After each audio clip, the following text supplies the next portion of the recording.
Chapter 289. Dean was completely dumbfounded. He held Scar and stood on the spot. Even his heartbeat stopped. The distorted and ferocious figure appeared in front of Dean like a bolt from the blue. Dean's mind was in chaos. Even if it was a level 30 monster, he could more or less arouse some desire to fight back. But this legendary monster was like the darkness that overwhelmed him, making him feel an irresistible sense of suffocation. Splitter looked down at the little ant in front of him. Without much pause, it swept out. 7 or 8 sickle-like limbs swept towards Dean. Puff, puff, puff. It was as fast as lightning. Dean only felt a gust of wind hitting his face. His body and mind had no time to react. He felt his whole body flying backward, followed by severe pain from all over his body. Dean's brain buzzed. The scenery in front of him rotated rapidly. It turned 720 degrees. Then his body was dragged by severe pain. He fell straight down to a dark place. A strong smell of blood assailed his nostrils. The next moment, his body was caught in a violent jolt. His internal organs were tumbling. His stomach acid seemed to shake. He coughed out a few mouthfuls of blood. At this time, Dean's consciousness recovered a little. His mind gradually became clear in this violent jolt. His first reaction was that he was not dead. He turned his head and looked around. The dark space did not affect his vision. Suddenly, he saw a horrifying scene from hell. He was surrounded by a pool of blood and corpses. All kinds of twisted and weird limbs were scattered around him. There were also a few twisted and hideous heads staring at him in the darkness. With a violent jolt, one of the lizard heads rolled down. In this jungle ruins, there were many jungle lizards. They were one of the most common monsters. Where's this? Dean felt the violent jolt. He looked around blankly. He looked up at the faint light above him. He saw a jagged carapace. His heart was filled with a creepy feeling. Was he in the mouth of the splitter? As soon as this idea emerged, another question appeared. If this was the mouth, why was it not chewing but hoarding the corpses of other monsters in its mouth? Could it be that its eating habit was to accumulate a certain amount of food before swallowing it all at once? No matter where he was, it was not a good thing for him. Suddenly, he thought of Scar. He looked down and saw that his hand was no longer there. He looked around and soon saw the corpse of Scar lying among the remains of the monsters. However, he was missing an arm and a thigh. There was also a clear wound on his chest. The incision was neat. It was obvious that it was done by Splitter. Dean suddenly recalled the previous scene. He looked down at his body and felt a sharp pain coming from his abdomen. A finger-long wound had cut through the hunter's armor. Blood was slowly seeping out of it, but he didn't feel much pain. It should be because of the paralysis toxin on Splitter's blade. Apart from his abdomen, there was also a huge wound on his left shoulder, almost cutting off his entire arm. Seeing such a serious injury, Dean hurriedly touched the back of his waist bag. There was a portable first aid kit. He quickly untied the first aid kit and took out gauze and disinfectant from inside. He wanted to bandage the wound. Suddenly, the previous jolt became violent and threw him to the ground. His cheek collided with a monster's severed limb. His face was stained with sticky blood. It smelled fishy and stinky. Dean was shocked. He quickly hung up the first aid kit. Both of his hands were on the pile of corpses. He was like a frog trying to stabilize his body. At the same time, he nervously looked at the serrated organ above him. The other monsters' corpses around him were shaking. Some of their intestines were thrown out and hung on his neck. It was cold and slippery. It was full of pungent smell. Roar. At the same time, he seemed to hear panicked roars and shrill screams from outside. Dean's nervous heart relaxed a bit. He immediately speculated that Splitter was not preparing to eat, but was preying on other monsters. Soon, the serrated organ above him quickly opened.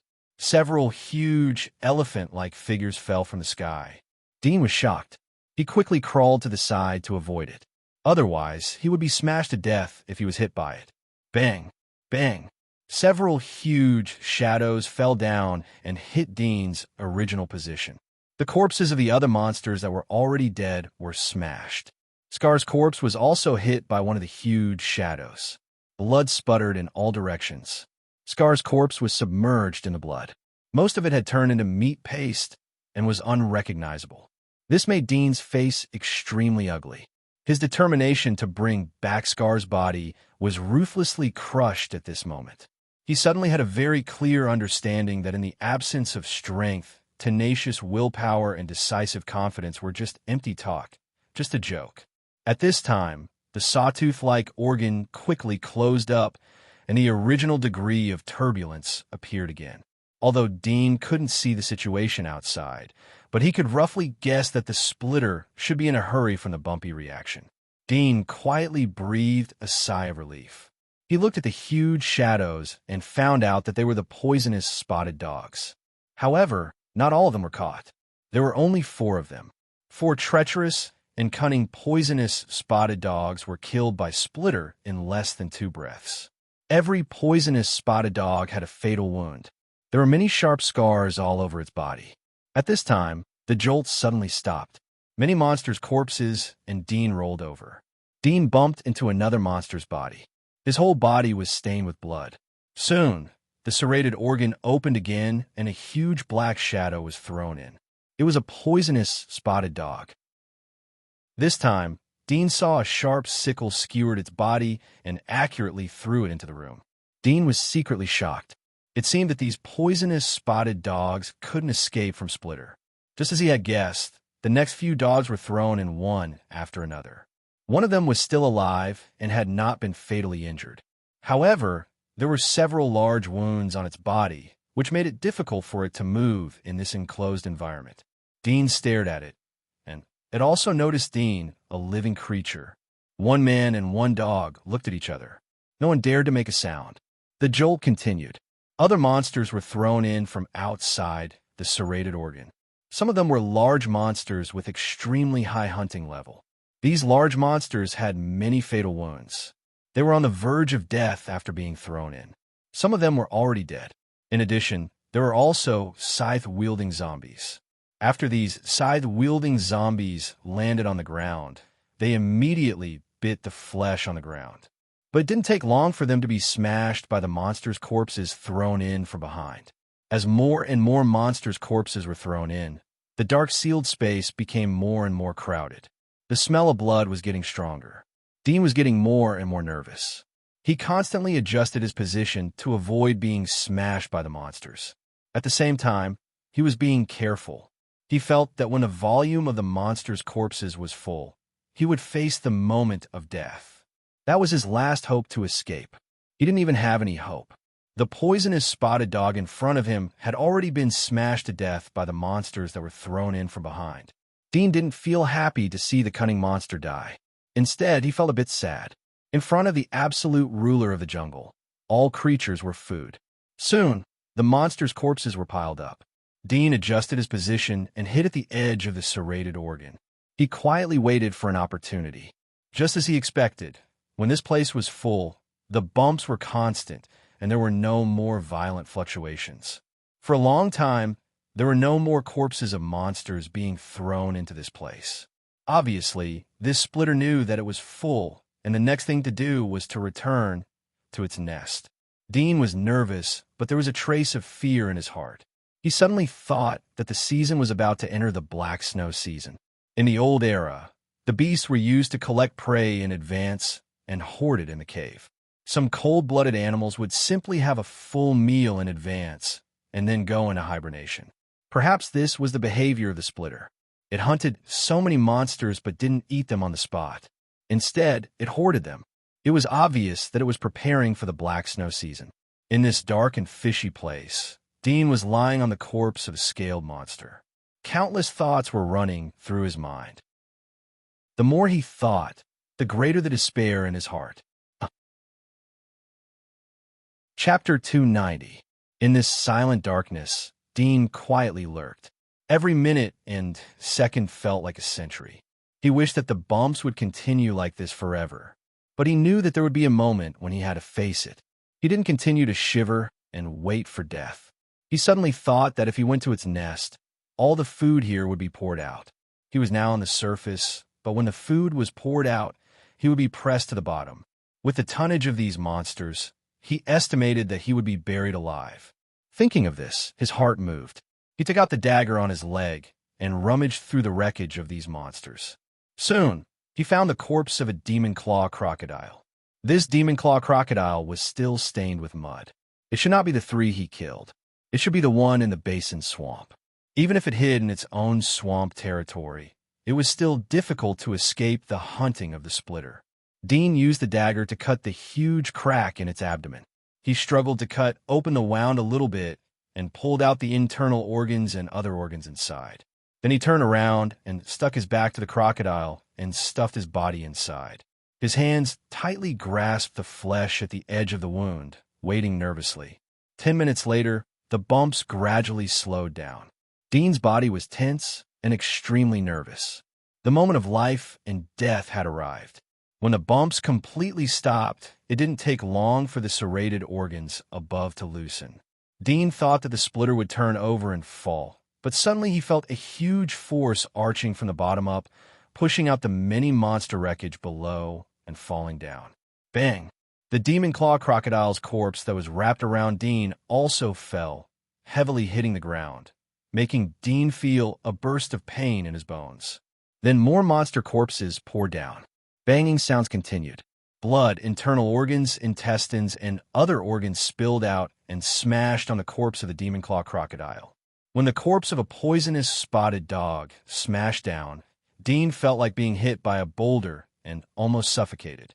Fortunately, the cuticle on the back of the demon claw crocodile had evolved into a sophisticated armor.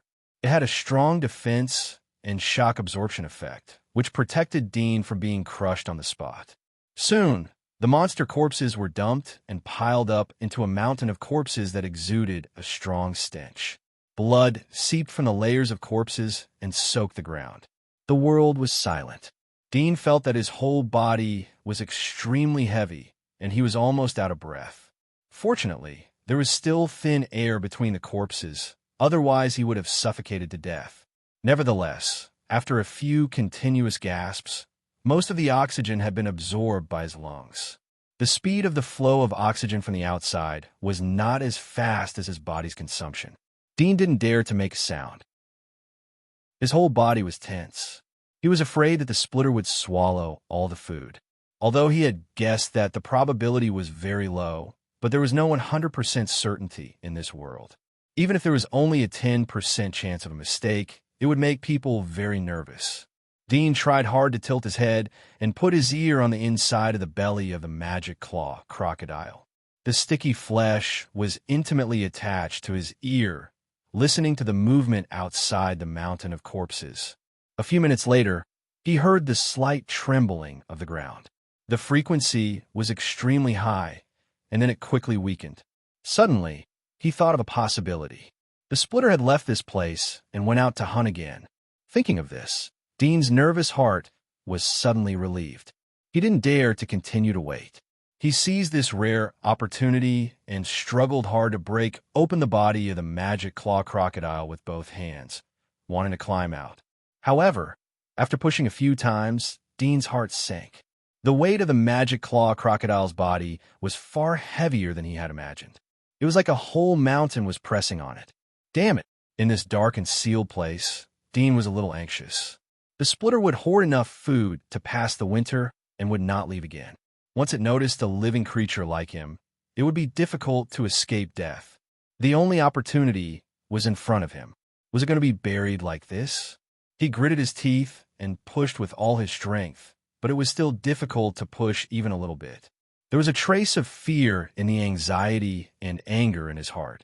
He did not give up. After pushing for a moment, he suddenly thought of another method. He immediately crawled forward into the body of the magic claw crocodile and drilled into its mouth. Under the lubrication of the viscous blood and Dean's own strength, he quickly moved his body. This made him feel a trace of joy in his heart and more motivated. Soon, he climbed to the neck of the magic claw crocodile. There was a huge, sharp wound caused by the splitter, which was also the fatal wound that killed the magic claw crocodile.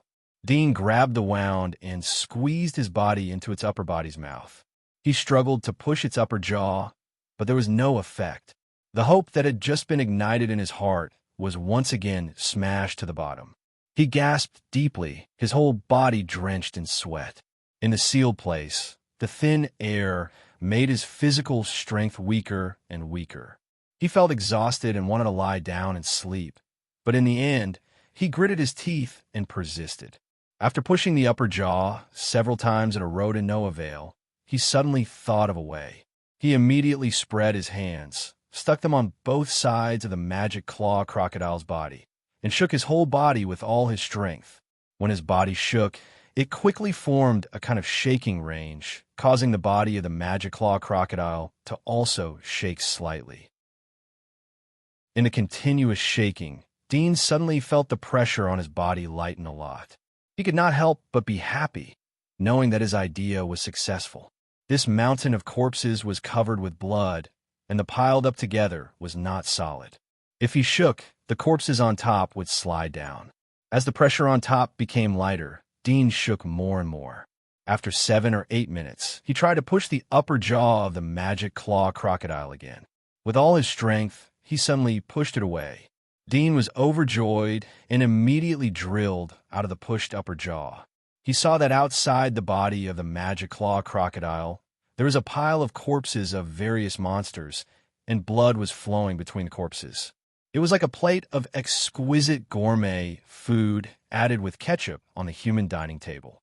Dean pushed away the corpses of other monsters and quickly climbed out of the pile of corpses. At the same time, he did not forget to tightly hold the first aid bag tied to the back of his clothes. Creeping on the edge of the pile of corpses, Dean quietly swept around and suddenly saw that it was a dark cave. The air was filled with a strange stench. The cave wall was extremely wide, about 10 meters high, and could accommodate Splitter crawling in. Rough slash marks could be seen everywhere on the wall, and the marks were huge. Even his Amadeo made by humans could not make such long slash marks. Dean raised his hand and wiped the blood off his face. He sniffed his nose briefly, capturing the smell in the air. Soon, he found that the whole cave was filled with Splitter's smell. He could not rely on the smell to determine Splitter's hunting position at the moment. He realized that his sense of smell was flawed, so he immediately crept on the ground to listen. He did not hear any vibration. His heart was overjoyed, and he immediately ran out of the cave. After running for 7 or 8 steps, he suddenly thought of Black Scar. He could not help but look back at the mountain of corpses behind him. There were all kinds of corpses piled up on the mountain of corpses. He could not see the shadow of Black Scar. He secretly gritted his teeth and was about to turn around to leave. Suddenly, he saw something behind the mountain of corpses. His pupils slightly shrank. It was a huge, white, oval boulder. It was not so much a boulder, but a huge egg. Splitter's egg? Dean was startled on the spot, but soon recovered. He had no time to care about the egg, so he turned around and ran. He ran along the winding cave for more than 20 meters. After passing a corner, Dean looked up and suddenly froze. Chapter 291. He saw that the cave behind the corner was connected to the outside of the cave. However, there were a lot of boulders piled high at the exit. Only a glimmer of light shone from the outside. He was startled for a moment. Then, he quickly ran over and looked at the exposed area. However, he couldn't find a gap that he could squeeze his body through. Splitter had blocked the cave very tightly. It should be worried that other monsters would sneak in and eat its eggs while it was out hunting. Damn! Dean found a gap with a large exposed mouth and pushed the boulder with all his strength. Some gravel rolled down from the gap of the boulder, but the boulder remained motionless. Dean's face turned ugly. Suddenly, there was a slight tremor. Dean was surprised. He quickly jumped down from the boulder and crawled on the ground to listen. He heard a very high frequency of vibration. It was the same frequency as when Splitter left. It was back.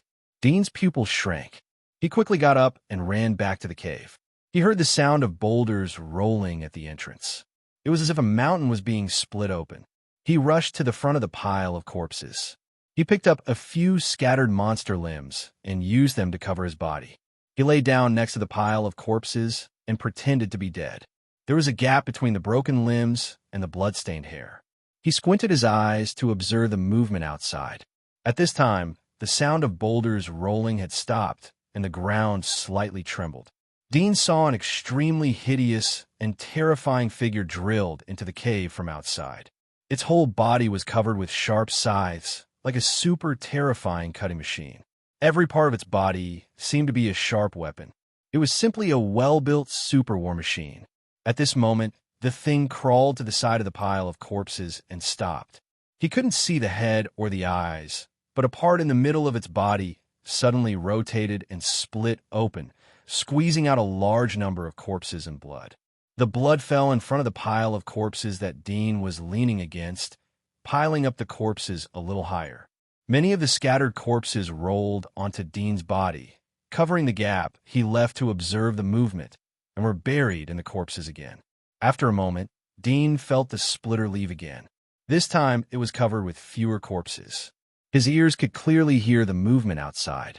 He immediately heard the sound of boulders piling up at the entrance of the cave. Dean's heart sank. At the same time, he was relieved. It was really creepy to be in the same cave as the splitter. He struggled to get out of the pile of corpses. He quietly touched the entrance of the cave. He saw the walls made of dense boulders. His heart was bitter, but he still held a glimmer of hope. He looked for a place where the glimmer was bigger. He was looking for a gap that he could squeeze out. However, the splitter's wall building technique was quite high. It didn't leave such a lucky gap for him. Dean was disappointed and even desperate. He could only choose to push along the boulders to see which boulder was loose and could be pushed. If I had black weaver magic marks, I would be able to drill a hole and leave. Dean suddenly thought of other magic marks. Unfortunately, each person could only have one magic mark. Half an hour passed as he pushed and shoved the splitter. Then, the tremor sounded again. The splitter had returned. Dean was secretly surprised. The speed of the splitter's predation was too fast. It could return with a full load every time. It was simply a monster harvester. However, in this area, it was indeed a well-deserved overlord. No monster could compete with it. All of them were snacks that it could pick at any time. Dudian immediately returned to the pile of corpses. He crawled back to the place where he had crawled out. He tried not to make too much changes to the pile of corpses so as not to attract the attention of the splitter. After all, there were very few records of this legendary monster in the Atlas. There were only a few sketches of the front and the side of the monster, as well as some simple information and a rough prediction of the hunting level. He didn't know about its likes, intelligence, living habits, and so on. If it was a monster with high IQ, then Dean would be miserable. Moreover, from the current performance, even if the splitter wasn't a monster with high IQ, it would never be a monster with a strong physique, but extremely stupid brain. Rumble. When he was lying on the pile of corpses, the boulder outside was once again broken open. A horrifying figure with a sickle twisted like seaweed poured into the cave. According to the previous method, from the middle of the body, which could barely be regarded as the back, it poured out the captured corpses. These corpses rolled down the mountain of corpses and slid down. A huge humanoid figure fell down. It was about 3 meters high. It was a variant large sickle zombie. There was a huge wound on the chest of the sickle zombie, but it was not a fatal wound. After falling down, it immediately threw itself on the pile of corpses and gnawed. Puff! After it gnawed a few times, a cold light flashed by. The sickle zombie's head froze and then slowly slid down from its neck. The blood in the wound was as thick as silk. After the head slid down, the black blood slowly gushed out like a hot spring, bathing the whole body. The head rolled down from the mountain of corpses and just fell next to Dean. It was still holding a piece of chewed flesh in its mouth. Its green eyes stared at Dean. When Dean saw the wound on its neck, his pupils slightly shrank. He immediately determined that the splitter's IQ was extraordinary. It actually knew that the fatal part of the sickle zombie was its neck. Moreover, it accurately killed the sickle zombie directly instead of tearing its body. After all the corpses were poured out, the splitter left again. Obviously, these corpses were not enough for it to survive the black snow season. After the splitter left, Dean, who was hiding under the boulder, was relieved. He felt that he had escaped the disaster. He immediately climbed out, and saw that the entrance was blocked by dense boulders. There was still some hope in his heart. He went forward and looked around, hoping to find the missing gap. After all, the splitter was a monster. It was inevitable that there would be mistakes. How could it build so evenly and well every time? However, after a glance, Dean's idea was ruthlessly torn apart. The gap between the boulders was at most as thick as an arm. There was no place for him to squeeze out. He suddenly thought that these boulders were huge for him. But for Splitter, perhaps they were just small stones. Therefore, the splitter could easily use these small stones to seal the entrance of the cave. Dean was disappointed. He wanted to try to push the boulders piece by piece. Suddenly, he felt a sharp pain in his abdomen. He looked down and saw that it was from the previous wound. There was a trace of complexity in his heart. If he was not holding Scar, perhaps his body would have been pierced in 2 or 3 places. With the width of the scythe's tip, it was possible that the scythe would have pierced through his chest and heart. Fortunately, Splitter knew that it was a small prey. It didn't use too much force. It only used the tip of the scythe to pick up the scythe. As a result, the scythe had pierced deep into his chest. When it reached his chest, only the tip of the scythe was pierced. However, he couldn't even save Scar's body. After a moment of silence, Dean took out the first aid kit and went back to the pile of corpses. He took off his upper body armor and saw that there was blood near the wound. There was the smell of the blood of the monsters. Most likely, the blood of the monsters had penetrated through the wound. His face slightly changed. He clenched his teeth and applied disinfectant to the wound to wash the blood. He tore off a piece of gauze and wiped the wound. Then he used gauze to bandage it. In addition to the biggest wound in the abdomen, Dean also dealt with the wound on the shoulder and the scratches on the legs. Chapter 292. Splitter pushed away the boulders at the entrance of the cave and drilled into the cave. Dean quickly drilled into the pile of corpses. He hid under a few corpses and held his breath. The sound of Splitter's body rushing into the cave could be heard. His sharp blade scratched against the rock wall and stopped in front of the pile of corpses. Very quickly, a crashing sound could be heard, and a large number of monster corpses were poured out. Dean felt that more and more corpses were rolling down and pressing on top of the corpses. He was secretly relieved. The more corpses he had, the higher the sense of security he had. Splitter didn't move again. The cave was silent. Dean's heart tightened, as if a pair of terrifying and fierce eyes were staring at his hiding place. His heart was pounding as he held his breath. Time passed in silence for 2 or 3 minutes. Dean felt that he was out of breath. He didn't dare to continue to hold his breath, as he didn't want to cause any movement. He boldly inhaled the air into his mouth to replace the carbon dioxide and oxygen in his lungs. He was extremely careful throughout the process. His whole body was tense, and he didn't dare to make the slightest sound. There was dead silence in the cave. Dean felt that he could only hear the sound of his own heartbeat. It seemed that he had caused a great movement, which made him more nervous. Time ticked by. Dean's tight muscles gradually became sore. He slowly relaxed, but still carefully replaced his breath. In this silence, he even suspected that the splitter had left the cave. After a long time, Dean heard a slight friction sound. It was rough and harsh. He waited for a moment, but didn't see any follow-up movement. He was a little relieved. He secretly smiled in his heart. Splitter should be tired from hunting, so it slept next to the pile of corpses. He didn't know how long this kind of monster's work and rest cycle was. If it slept for a few days, then he would be unlucky. In this long silence, Dujian's taut body could no longer hold on. Gradually, he felt sleepy. Although he knew that he wouldn't snore when he slept, but in this dangerous environment, it was difficult to fall asleep. However, fear could not overcome the desire to sleep. Dean had been fighting for a whole day when he encountered the splitter. First, he had lured the magic claw crocodile. Then he had killed the double-headed snake lizard. He had lured other monsters back and forth to help him consume his energy. Now his body was injured and he had lost a lot of blood. He was physically and mentally exhausted. He had persisted for more than an hour before he was swept away by sleepiness and fell asleep. In the darkness, countless rotting faces roared and reached out with pale white fingers. When he woke up again, it was with a start. Dean suddenly opened his eyes. In the dream, his body was trying to avoid the claws of the evil spirits.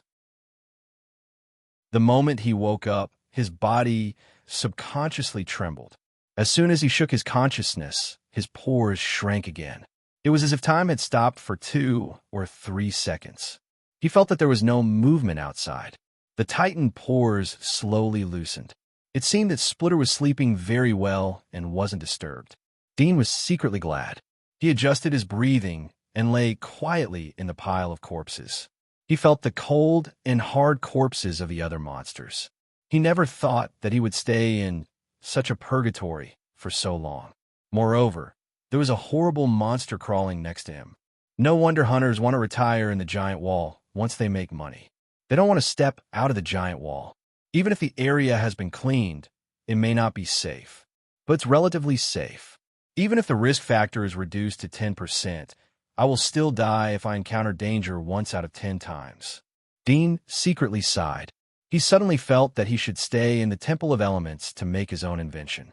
The money he earned was far higher than the hunters. This time he had hunted a high-level monster like the double-headed snake lizard. The materials he got from its body were worth, at most, a few thousand gold coins. The only way to make money was to hunt some high-priced monsters. Of course, the most profitable way was to hunt the named monsters. But it was purely luck. Only a few hunters with extremely rich hunting experience had figured out a way to track the named monsters. They could increase the probability of hunting the named monsters. But in the process of tracking, they often had to venture into some dangerous areas or territories of other monsters. The most dangerous part of hunting outside the giant wall was not fighting with the monsters, but wandering around. There was a trace of regret in Dean's heart. But he knew that God wouldn't give him a second chance to choose. Even if there was a second chance, he would still choose to come out of the giant wall. But he would be more cautious, think more carefully, and use more methods to avoid encountering monsters that wandered around and preyed on their prey. The areas that people divide are the areas in the eyes of humans. But in the eyes of the monsters, the entire outside the giant wall is a hunting area. Dean's heart was bitter as he secretly sighed. The silent and stiff waiting was long and boring. But there was an existence that could take away his life at any time. Dean didn't know how much time had passed. He felt a little hungry. At the same time, there were bursts of pain and itching from his wound. The paralysis toxin on the blade of the splitter had long lost its effectiveness. He slightly bit his teeth and resisted the urge to use his hand to grab the wound. After more than 10 hours, Dean felt a pain in his stomach. Fortunately, he was quite patient. He knew that if he continued to be hungry, his stomach would become numb, and soon he wouldn't feel uncomfortable anymore. The fact was indeed as he thought. The hunger in his stomach quickly disappeared, but occasionally it would reappear. Dean knew that the splitter was still in the cave. If it went out to hunt while he was asleep, then it would have been back by now. So he didn't dare to act rashly. Time passed slowly as he endured. 2 days later, Dean felt that the splitter was still sleeping in the cave. It hadn't woken up yet. This made him a little flustered. Did it go into hibernation from now on? After 2 days of patience, he felt hungry. There seemed to be a strange feeling in the wound on his stomach, but he couldn't tell how strange it was. Dean was dizzy from hunger as he smelled the stench of the corpses around him. He twisted his head and stuck his face to the unknown monster's corpse. He gently bit off a small cluster of flesh and slowly chewed it.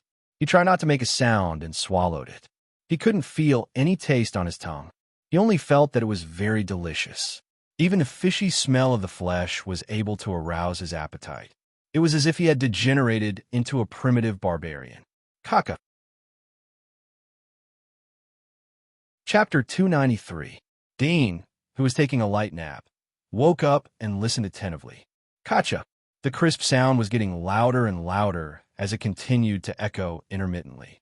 At the same time, a rough friction sound echoed in the silent cave. Dean's heart skipped a beat as he knew that it was the movement of Splitter. The previous cracking sound reminded him of the giant egg he saw behind the pile of corpses. Did it mean that the egg hatched?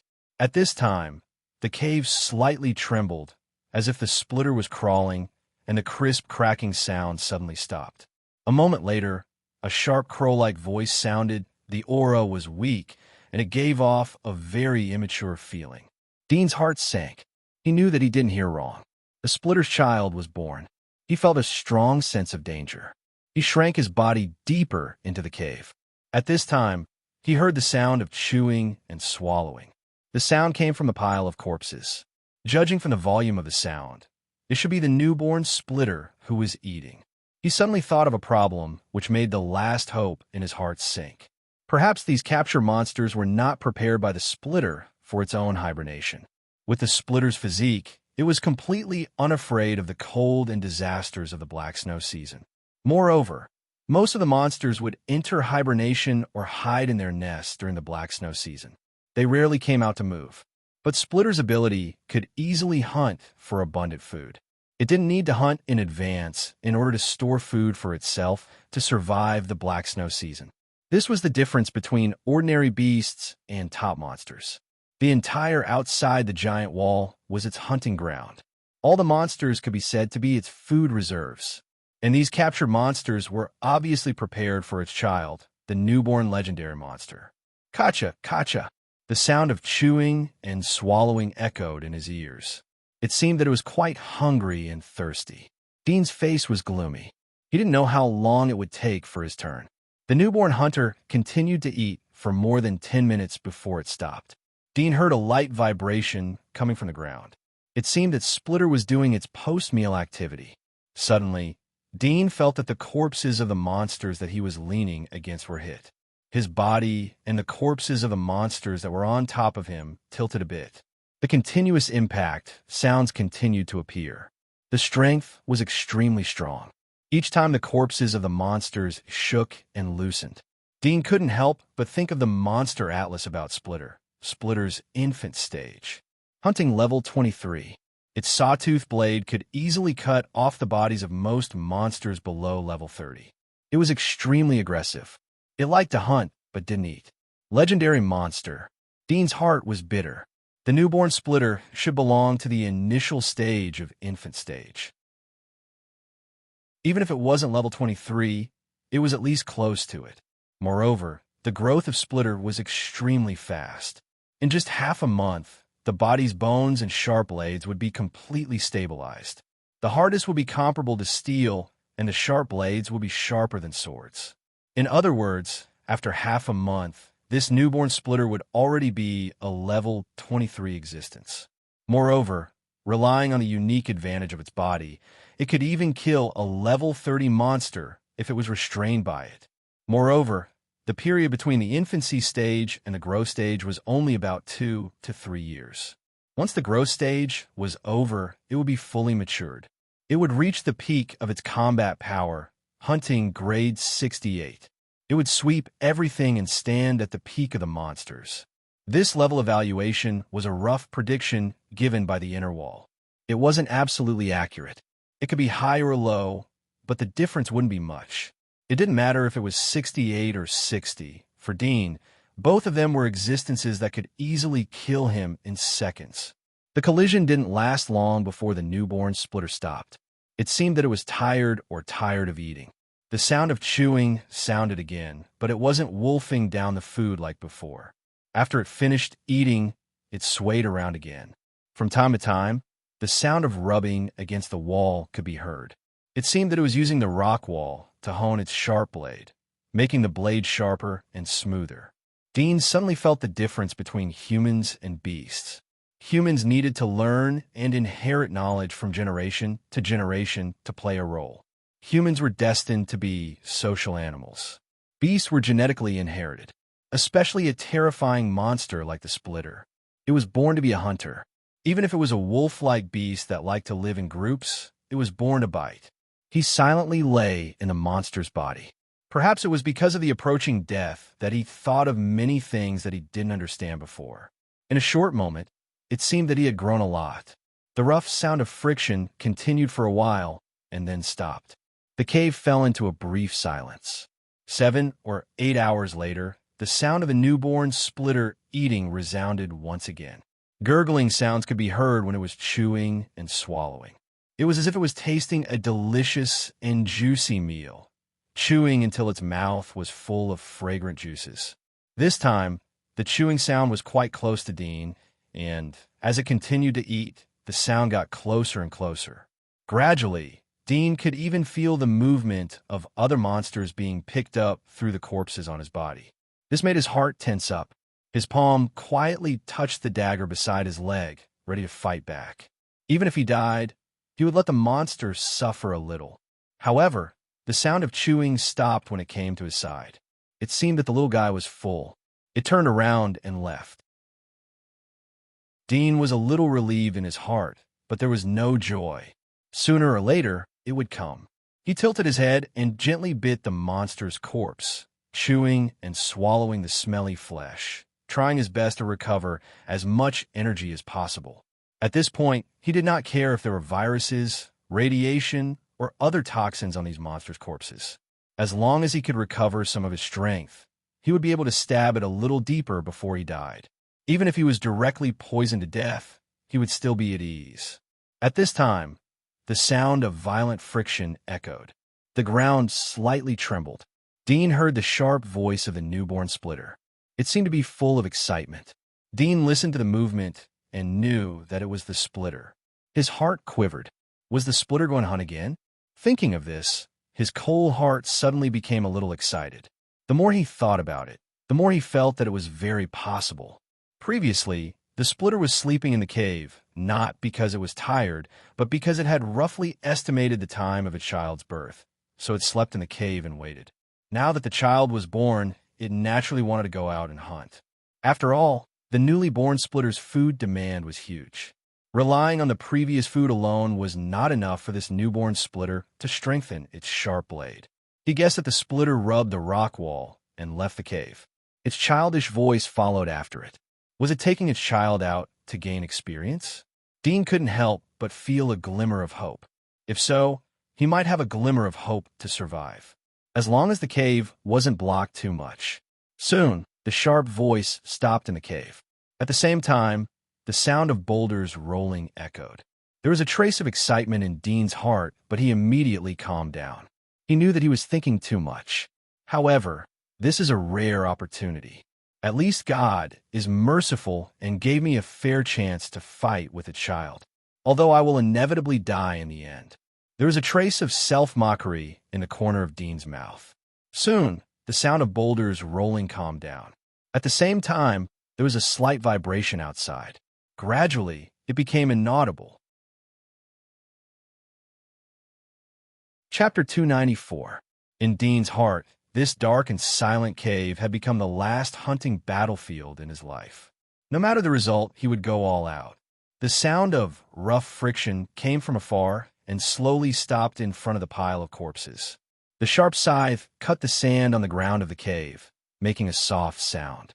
Soon, a slight tremor came from the pile of corpses, followed by the sound of chewing and swallowing, as well as the sound of bones cracking. It seemed that it had bitten a hard bone and was stubbornly chewing and grinding it. It had learned to use the bones of its prey to hone its sharp teeth. Dean took a deep breath and very carefully turned his head. He looked out from a small gap in the corpses. He saw a miniaturized version of Splitter crawling in front of the pile of corpses and eating. Its seagrass body was like a praying mantis' scythe arms. It was using two of its scythe arms to pick up the corpses and stuff them into the organs that were protected by layers of hard armor. The hard armor was like the shell of a crab. It looked extremely hard. This should be its head. Dean quickly thought about many fighting scenes, how to get close to it, how to stab the dagger into its head, and then kill it. He quickly rehearsed in his mind. At this moment, Splitter, who was eating, suddenly stopped chewing. It slowly turned around and looked at the place where Dean was hiding. It seemed to be hesitating. After 2 seconds, it slowly moved over. Its scythe arms were like a peacock spreading its tail. It made an attacking posture. Dean, who was hiding under the corpses, was surprised. He didn't expect Splitter to be so sensitive. He just took a glance, and it was able to detect the difference. Suddenly, he thought of another problem. Since the little Splitter was aware of his existence, then the adult Splitter must be aware of him. But it didn't kill him. Was it to be a whetstone for a child. Dean knew that some beasts would abandon their children in the early stages and let them experience in the jungle. Although this splitter didn't do so, it didn't seem to have any intention of taking care of its child. This could be seen from the different types of monsters it had captured. For example, monsters like the demon claw crocodile. Even if it was dead, it was still extremely difficult to chew. The armor on its body was too hard. There were also other monsters, some of which were highly toxic, but still couldn't escape its hunt. Its purpose was probably to say, "I've found food for you. Whether you can eat it or not depends on your own ability." Dean realized that he survived not because of the goddess of luck, but because he was used as a moving food by Splitter so that his children could move their muscles and bones before eating. As these thoughts flashed through Dean's mind, the Splitter approached step by step. It used its long and slender scythe arm to cut the monster's corpse on Dean's body. The monster's body didn't move even after being pierced by the scythe. The Splitter seemed to be confused as it grew another scythe arm. It was thick and wide, and the blade was serrated. It fiercely cut the monster's body back and forth. Thick black blood seeped out of the monster's body, along with a faint smell of decay. Fortunately, the temperature in the cave was extremely low and it was humid and cool, so the decay of the monster's body wasn't serious. Soon the monster's body on Dean's body was almost sawed in half, but there was still no movement. The Splitter stopped and seemed to be looking at Dean in doubt. After a while, it stretched out two awl-like sharp organs and pierced into the demon's corpse. With a puff, it completely pierced through the body. Dean, who was under the monster's body, felt a sharp pain in his chest. The hunter's armor was easily pierced by a sharp object. Fortunately, the monster's body was thick and the Splitter's body was small, so it didn't penetrate deep. So it was only a minor injury. Dean clenched the dagger and gritted his teeth to endure. Splitter withdrew its sharp organs and looked at the corpse strangely. It lifted its scythe-like arm and swung it left and right. It wanted to turn the corpse over. But when its scythe-like arm was about to turn the corpse over, a silver light suddenly burst out from under the corpse. Splitter was surprised. He didn't expect that the dead thing that he had been attacking would suddenly come to life. He was caught off guard. He raised his scythe arm and swung it down at the same time. It was Dean's dagger that was full of killing intent as it hit the monster's body. The silver light bounced off the monster's body and fell to the ground next to the cave. It was Dean's dagger. The Splitter was startled. At the same time, Dean suddenly rushed out from under the corpse of the monster. He stepped on a shield formed by its scythe arms, turned over, and climbed onto its back. His hands clung to the place where the monster had previously eaten. He was secretly glad that he had chosen to throw the dagger instead of holding the dagger for a sneak attack. Otherwise, he would have been cut into pieces by the countless scythe arms. The Splitter issued a panic scream as Dean held the head of the Splitter. It was mixed with anger. Dean didn't care about the injury on his left hand as he heard the scream. He roared and twisted the scythe arm with all his strength. In the face of this monster whose whole body was a sharp weapon, Dean did not know whether its scythe arm could twist 180 degrees to attack his back, but intuition told him that it could. Because of this, once it reacted, he would be cut into pieces in an instant.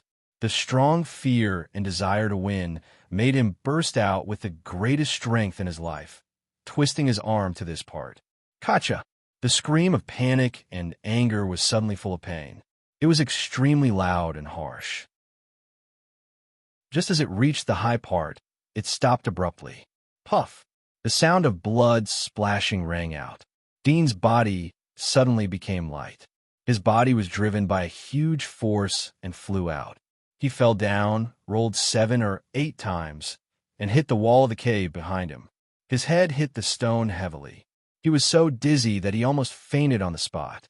He struggled to shake his head, his remaining consciousness telling him that he must not faint. Soon, his buzzing brain gradually stabilized, and his thoughts and consciousness became clear again. His first reaction was to look up, and he saw the monster with an extremely terrifying body structure. It was frozen in front of the pile of corpses, blood flowing from its front, and its body was motionless. Dean couldn't help but look down at his hand. It was a triangular armor. It was extremely hard, and the inside of the joints was torn. Was it the head of the splitter? Did he forcibly break it off? Dean sat on the ground in a daze.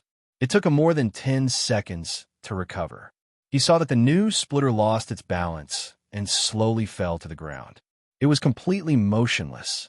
Dean believed that the splitter was not pretending. It was really dead. He hugged its head and slowly got up to take a closer look. He saw that blood was continuously flowing out of its head, coating the dark ground with a layer of bright red paste. It's dead. Dean felt that his whole body was relaxed. He felt that it was incredible, but also lucky. The whole process was completed in an instant. If it was a head-on battle, then he wouldn't be able to defeat the splitter with bare hands. The weakness of the body was a natural shortcoming of human beings. It was something that couldn't be changed. Fortunately, in order to make up for this point, God had given humans extremely intelligent brains. Recalling the moment of life and death, Dean felt a little scared, but his blood was boiling.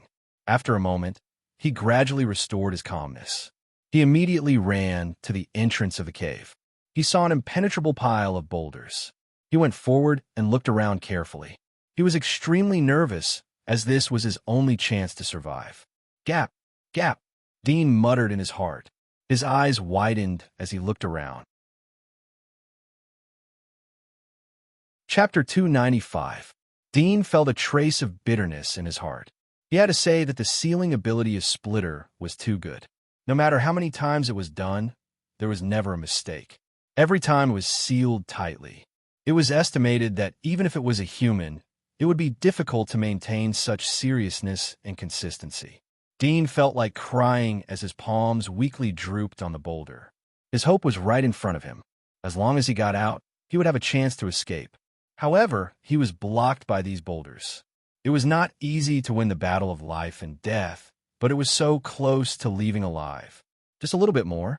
Dean was unwilling, but he was powerless. He loosened his hand. His other hand was holding the heavy head of Splitter.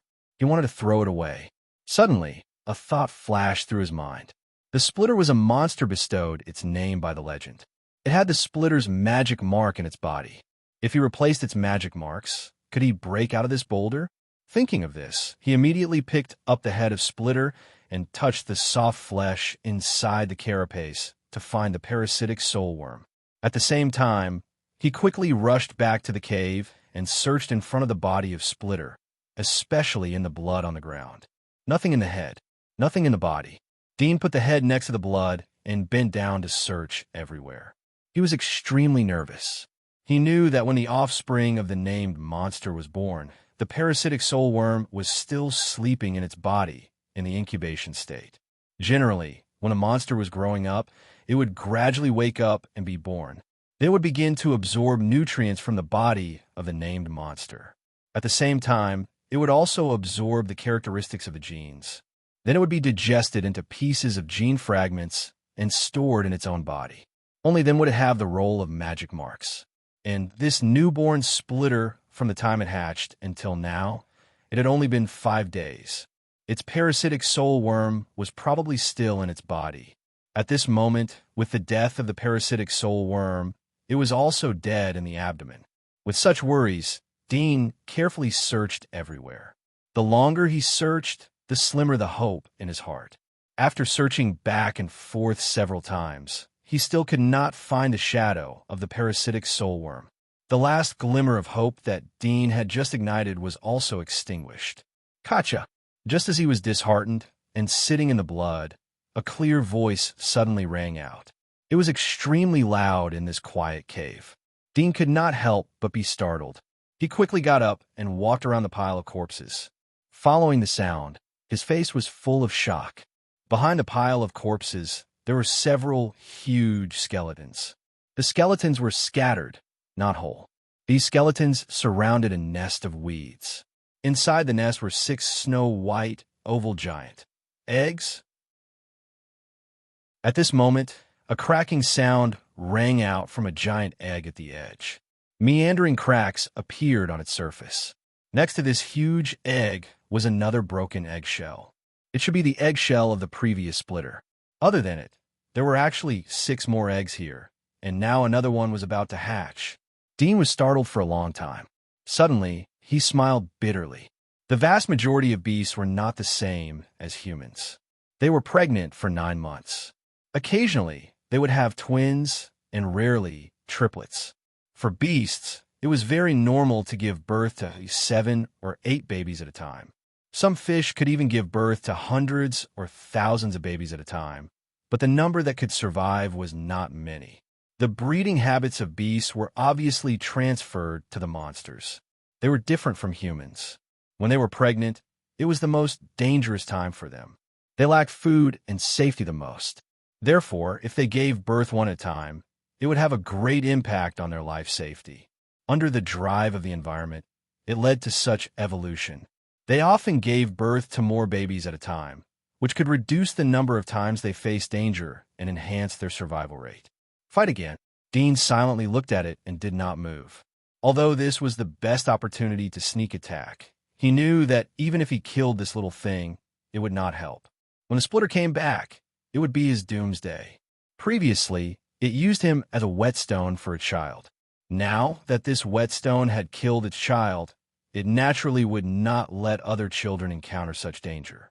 However, if he did not fight, he could only wait for death. Dean sighed as he looked at the cracking giant egg. As the saying goes, 1 second is 1 second. The fewer the terrifying monsters, the safer it would be for the other hunters to go out to hunt. After all, he was the one who rented the giant wall passage. Old Feline could hire other hunters to explore it after he died. If the splitter grew up, then the passage would become a death passage. Dean picked up the dagger from the ground and quickly moved in front of the giant egg. Gotcha! The giant egg, which had already cracked open, suddenly cracked open completely. In the giant egg, there was a figure curled up into a ball, covered with viscous liquid, and smelled very fishy. It opened its eyes and curiously looked at the world outside the eggshell. When it saw Dean running next to the eggshell, the sharp scythe arms suddenly stretched out. Even though it was just born, the edge of the scythe was as sharp as metal, and with a bang, it completely opened the eggshell. Dean's face slightly changed. He didn't expect the newly hatched splitter to have such a posture. Compared to the previous one that he had killed, its body shape was exactly the same. The only difference was that the scythe-like arms and the carapace were lighter in color. He stopped moving. He knew that he had no chance of winning in a head-on battle. The newborn splitter rushed out of the eggshell and rushed towards Dean. Dean's face slightly changed as he retreated in a hurry. The newborn splitter stopped as it saw Dean retreat. Its dark green eyes blinked as it looked at Dean. Suddenly, it used its scythe to pick up a monster's corpse from the ground and handed it to Dean. Dean was vigilant as he retreated back. The new splitter stopped and blinked its eyes. It took back the monster's body and no longer looked at Dean. It lowered its head and stuffed the monster's body into its head. Its mouth and eyes weren't on the same organ. Dean was startled as he didn't expect it to not attack him. Did it think that he was not as delicious as these corpses? Or did it want to eat until it was full before dealing with him? In any case, this was a great opportunity. He quickly threw the dagger and rushed towards it. Whoosh! The dagger struck out, and the newborn splitter, who was eating, swung its scythe-like arms and knocked it down. Seeing Dean rushing over, it growled and raised its scythe arm to meet him head-on. What a fast reaction! Dean's face changed as he stopped in a hurry. The same trick had failed. The previous splitter didn't have time to react. Moreover, the distance between them was very close. It was difficult for the splitter to raise its scythe-like arms to block the dagger. But at the moment, the distance between them was too far, so it had enough time to react. Dean hurriedly ran around the mountain of monster's corpse as he saw it was still chasing him. The newborn splitter immediately stopped as it saw Dean run away. It lowered its head and continued to eat. Dean was relieved as he saw that the splitter ignored him. He quickly thought about other methods. The newborn splitter quickly ate thousands of pounds of meat. It stopped and shook its body as it waved its scythe-like arms. It seemed to be a little excited as it moved its scythe-like arms on the rock wall to hone its blade. It didn't catch Dean on the other side. It seemed that it had forgotten about Dean. Dean had long thought of a response plan. He didn't expect it to not attack him. He couldn't help but be surprised. What's going on? Dean was at a loss. It doesn't seem hostile to me. How could it be? Wait, is it? Chapter 296. Dean was in disbelief as he looked at the lively splitter. Was it because he was the first life that it saw after it was born that it regarded him as one of its kind? It was not scientific. There should be other reasons. But this reason alone is too unreasonable. Dean's face changed. His reason told him that it was not so simple. Otherwise, why would it be so troublesome for humans to tame wild beasts? Wouldn't it be easy to tame it as long as he was the first one to show up when the cubs were born? Not to mention a monster that was 100 times more ferocious than a beast. Suddenly, Dean thought of something. He looked down at his body and saw that the hunter's armor was full of blood. It was the blood of the parasitic soul worm that he had found in Splitter's body.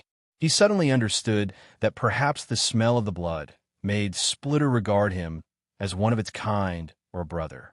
It was not nonsense like mother or something like that. For the time being, it has mistaken me as one of its kind. After a long time, it will naturally be able to distinguish me. Moreover, I should be dead by then. Dean looked at Splitter, who was dancing. His eyes flashed. He wanted to sneak close to it and kill it. He took 2 or 3 steps forward. He looked at Splitter, who was still rubbing its sharp blade against the rock wall. Suddenly, he thought of an idea. His eyes lit up as he thought of this idea. His blood boiled up. Once again, he felt the hope of life. Come. Dean picked up the dagger that was previously knocked to the ground. He came to a few meters behind Splitter and tried to call it, although he knew that Splitter may not be able to understand his language. When Splitter heard Dean's call, it turned around and looked at him with its emerald eyes. It seemed to be a loss. Dean had no experience in taming beasts, but he had seen people tame puppies. He imitated their appearance and waved to it. Come here, hiss, come here. Dean waved and moved back. Splitter looked at him for a moment and slowly moved its body towards Dean.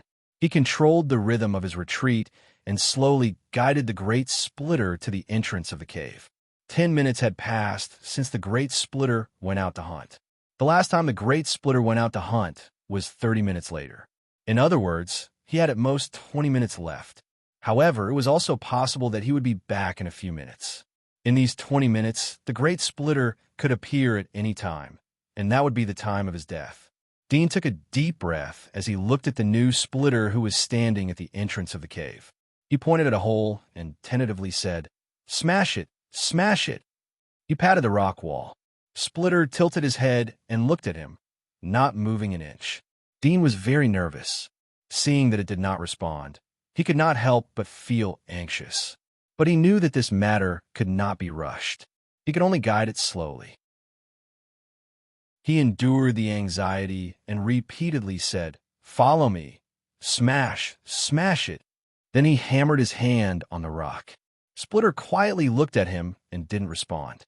Dean's voice was a bit louder. "Follow me. Smash it hard." Both of his hands continued to hit the rock.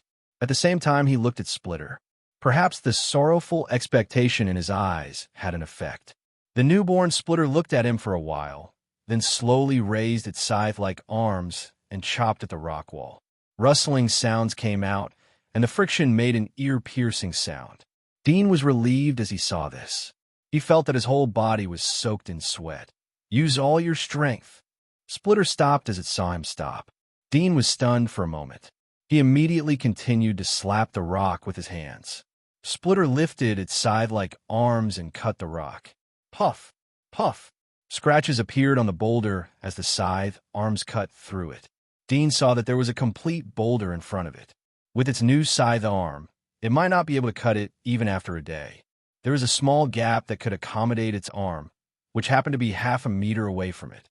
Dean wanted to lift it up and move it to the small gap to let it cut it, but he knew that it might not let him get close to it. Even if he held it, he would not be able to lift it. "Come on, follow me. Take 3 steps." Dean continued to lead by example.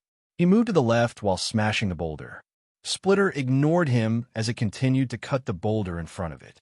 Dean quickly increased his voice. He succeeded in getting the attention of Splitter. He repeatedly moved back and forth. A few minutes later, the newborn Splitter also moved his body and stood in front of the gap. Dean was excited beyond words. He couldn't wait to give himself a few warm applause. He immediately said, "Come on, use your maximum strength." He used all his strength to punch the boulder. Of course, he wouldn't use his full strength. If his fist collided with the boulder, it would be his fist that would break. Under Dean's demonstration, Splitter's chopping speed became faster and faster. Its scythe arm cut off a large number of stones. Dean was excited. It was a legendary monster. Its learning ability was terrifying. It was even more terrifying than humans. Newborn human babies wouldn't be like this. "Quick, quick, quick," Dean shouted as he pretended to beat the boulder. Although he knew that Splitter couldn't understand his words. Bang, bang. Splitter's scythe-like arms cut the boulder. Many small stones were cut off. The previous gap became bigger. Dean saw that the gap was almost big enough. He quickly stopped and said, "Stop, stop." Splitter heard the sound and noticed Dean. He also stopped when he saw Dean stop. Dean saw that Splitter was blocking the gap. He quickly ran back into the cave and said, "Come here, come here." Splitter retracted its eyes as it saw him run away. It continued its previous practice. Dean was annoyed as he saw that Splitter didn't follow him. He picked up a monster's claw from the ground and threw it toward Splitter's back. Bang! Splitter, who was in the middle of training, suddenly raised his scythe-like arms. With a furious look on his face, he turned around and charged into the cave. Dean waited for Splitter to enter the cave. He immediately circled around the pile of corpses. Along the way, he kept throwing the corpses towards Splitter in an attempt to divert its attention. This method really disturbed Splitter. The distance between the two was pulled apart. Dean saw that the time was almost right. He quickly bypassed the pile of corpses and ran towards the entrance of the cave. He drilled into the big gap. In order to pass through in one go, he had taken off his hunter's armor. Some parts of the armor were too hard. For example, the shoulder waistcoat. Moreover, it was thick and took up space. Dean was bare-chested, wearing only a pair of shorts, and drilled into the gap. The gap was too narrow. His head easily drilled into the gap. However, his head was stuck for a few inches when it reached the shoulder. Dean gritted his teeth. He knew that he couldn't retreat here. If he stayed, he would die. He rubbed his skin and flesh and drilled into the gap. He felt a burning pain on his right shoulder. His shoulder rubbed against the rough stone. It should be bleeding. Dean wriggled and rushed into the gap. He was like a worm. Once his shoulder drilled into the gap, it was much easier for him to crawl into the gap. Dean grabbed the stone below. Inch by inch, he crawled forward. It was like he was crawling from the bloody hell to the human world. The small gap in front of him was his hope to survive. His shoulder was squeezed on various rough stones. When he was halfway through the gap, he felt a sharp pain in his shoulder. He bumped into a sharp stone. Dean clenched his teeth in pain, growled, and rushed forward. He felt a tearing pain coming from his shoulder, almost making him faint, just like when he was pierced by a steel nail. Dean clenched his teeth, growled, and crawled at full speed. Whoosh! His palm grabbed the stone outside. Dean used all his strength to squeeze his body out and fell to the ground. Hiss! There was a faint cry from behind the gap. It seemed to be very anxious. It was from a newborn Splitter. Dean didn't have the mind to care about it. He saw that the Splitter hadn't come back yet. He glanced around and looked at the sky. He instantly identified the direction from the position of the sun and ran to the right. Bang! Bang! Chapter 297. Run, run, run. Dean wanted to put a pair of wings on himself. At the moment, his body exuded the smell of Splitter. If he was smelled by the big Splitter, it would certainly track him down. So the only way to save his life was to run out of its perception range as soon as possible. I was caught by it before. I don't know where I am now. Dean's face was ugly. The only thing that made him feel a little lucky was that there was Splitter living here. Moreover, it was a child that was praying for a child. It meant that he wouldn't encounter other monsters within a long distance. However, it also meant that he would be in extreme danger once he encountered it. Monsters that could hide from Splitter must have special hiding methods. It was extremely difficult to deal with. After a few minutes, Dean had run more than 10 miles away. Weeds were growing all along the way, which greatly affected his speed. There's a ruined city on the way, but it has been completely occupied by plants. There are no significant landmarks on the terrain. Dean took out the map and looked at it.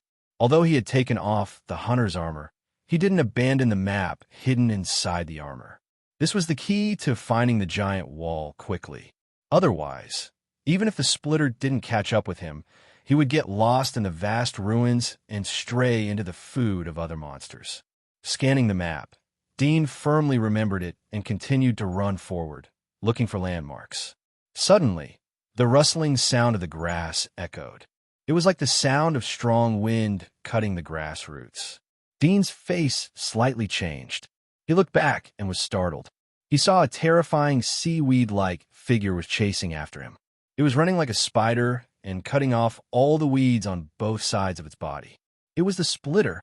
However, it wasn't the big one, but the newborn splitter. It was said to be small, but its size was the height of an elephant. Damn! Dean's face turned ugly. He didn't say anything as he turned around and ran away. There was an impulse to curse out loud in his heart. How could the little thing break through the huge pile of rocks?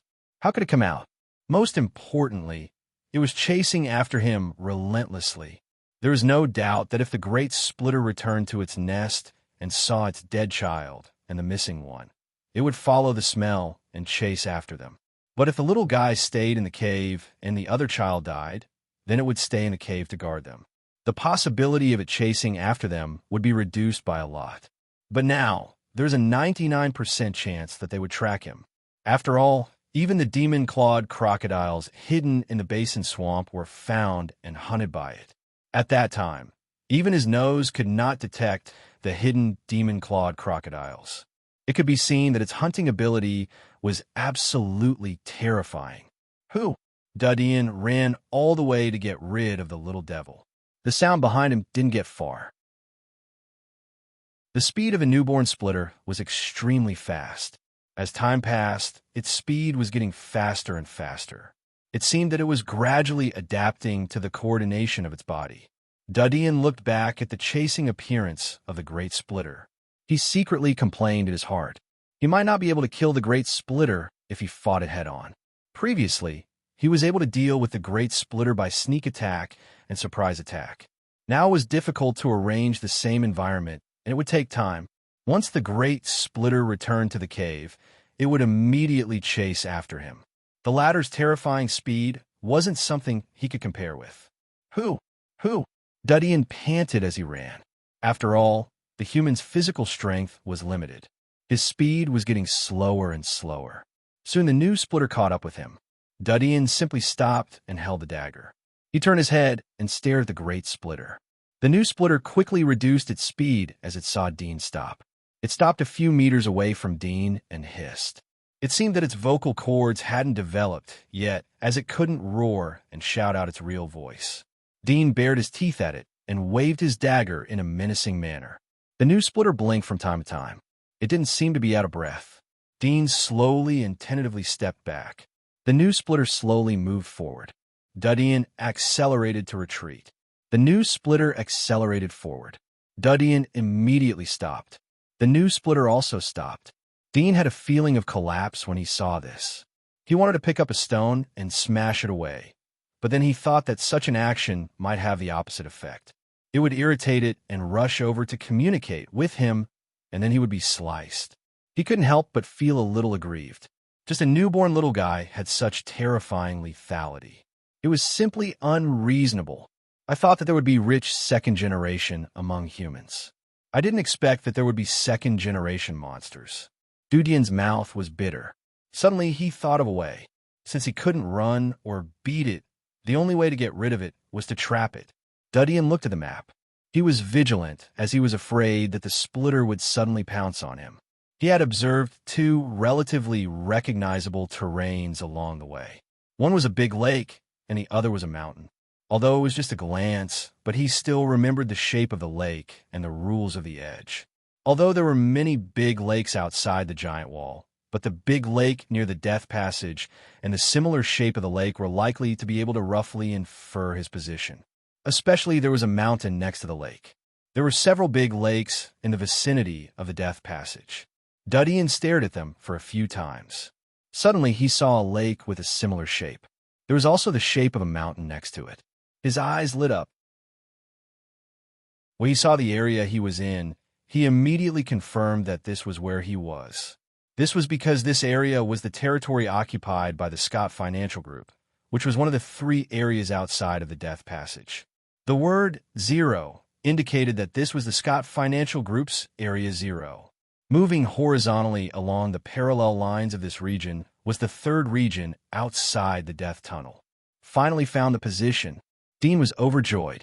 He quickly chose a route, turned around, and ran. The new splitter saw Dean turn around and run away. It immediately chased after him. Dudian's eyes were gloomy. He secretly prayed that the splitter wouldn't catch up so soon. But the feeling of death coming at any time made his muscles tense. He didn't dare to relax. Whoosh! Dudian ran through the wilderness along a relatively safe route.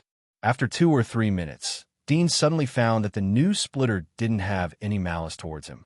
When he slowed down due to physical exhaustion, the splitter's speed would also slow down accordingly. It didn't directly catch up to attack. Chapter 298. Whoosh! In the grass, Dean, who was running at a high speed, kicked a hard object. His body staggered and almost fell. He quickly crawled forward with his hands on the ground. At the same time, he heard a low roar from behind. He could not help but look back. He saw a monster that looked like a tortoise but had a very long tail. The monster's scales were as rough as rocks. It seemed that it had been napping in the grass, but was awakened at the moment. It shook its body and turned its head to look at Dudian. Then it quickly turned its head to look at Splitter, who was chasing from the other side. The newborn Splitter noticed it, and its emerald eyes suddenly revealed a bloodthirsty, killing intent. Its ferocious eyes slightly narrowed, and it stopped in front of the tortoise-like monster, confronting each other. Dean was happy as he saw it. He immediately turned around and ran away. He recognized this monster. It was called a stone tortoise. An adult stone tortoise could hunt for monsters up to level 22, and its defense was extremely strong. Even the arrows of a high-ranked hunter would not be able to leave a mark on its shell. If one wanted to kill it, they would have to use other hunting methods, such as burning it with fire or anesthesia. After running for hundreds of meters, Dean faintly heard roars coming from behind. He knew that the two were fighting. However, with the strength of the stone turtle, there was almost no hope of winning. But relying on its hard defense, it could buy him some time. This little guy is tracking me by relying on my smell. If I use the blood of other monsters or mud to eliminate the smell, maybe I can get rid of it. Dean's eyes flashed. The appearance of the stone turtle made his mind quicken, and he immediately thought of some ways to escape. Soon, he saw a puddle of water. He carefully checked the surroundings, and after confirming that there were no monsters hiding, he immediately dug up the mud in the puddle and smeared it on his body. Dean heard the rustling of the grass when he was halfway through. He looked back and saw a black spot rushing towards him. It was the new splitter. So fast, Dean's pupils shrank. He was a little surprised. The battle ended in less than half a minute. Dean's face changed as he saw the blood on the scythe arms of the newborn splitter. He didn't continue to smear the mud. If he completely covered the blood on his body, then he wouldn't be able to escape the fate of being hunted by the splitter. He immediately got up and ran. He recalled the map in his mind as he ran. It didn't take long for Dean to run along the diagonal line of the map towards the second area of the death tunnel. He silently calculated the time in his mind. 30 minutes had passed. The large splitter was probably on the way to catch up with him. With the other party's terrifying speed, it could catch up with him in 5 minutes. In other words, he had 5 minutes to live. The time is too short. It will take at least 15 minutes to run to the entrance of the giant wall. Dean's face was ugly. Suddenly, he thought of the quagmire where the demonic claw crocodile was lurking. He immediately ran towards the quagmire. 2 minutes later, Dean came to the swamp basin. When he saw the scene in the basin, Dean was shocked. He saw that the swamp basin, which was previously covered with dark green aquatic plants, was now a mess. There were 7 or 8 huge scratches, which were several feet wide, in the basin swamp. The muddy water inside was scattered with blood. Even half of the magic claw fell in one place, and the cut was extremely neat. Dean couldn't help but think of the previous demonic claw crocodiles that were caught by the Great Splitter. Apparently, they were caught from here. He used fire to force out more than 10 demonic claw crocodiles. But in the end, only 3 of them came out. The rest were afraid of the double-headed snake lizard lurking on the shore, so they retreated back into the swamp. He didn't expect that they would be swept away by the Great Splitter. Dean quickly recovered. He looked around and found some vines from the weeds.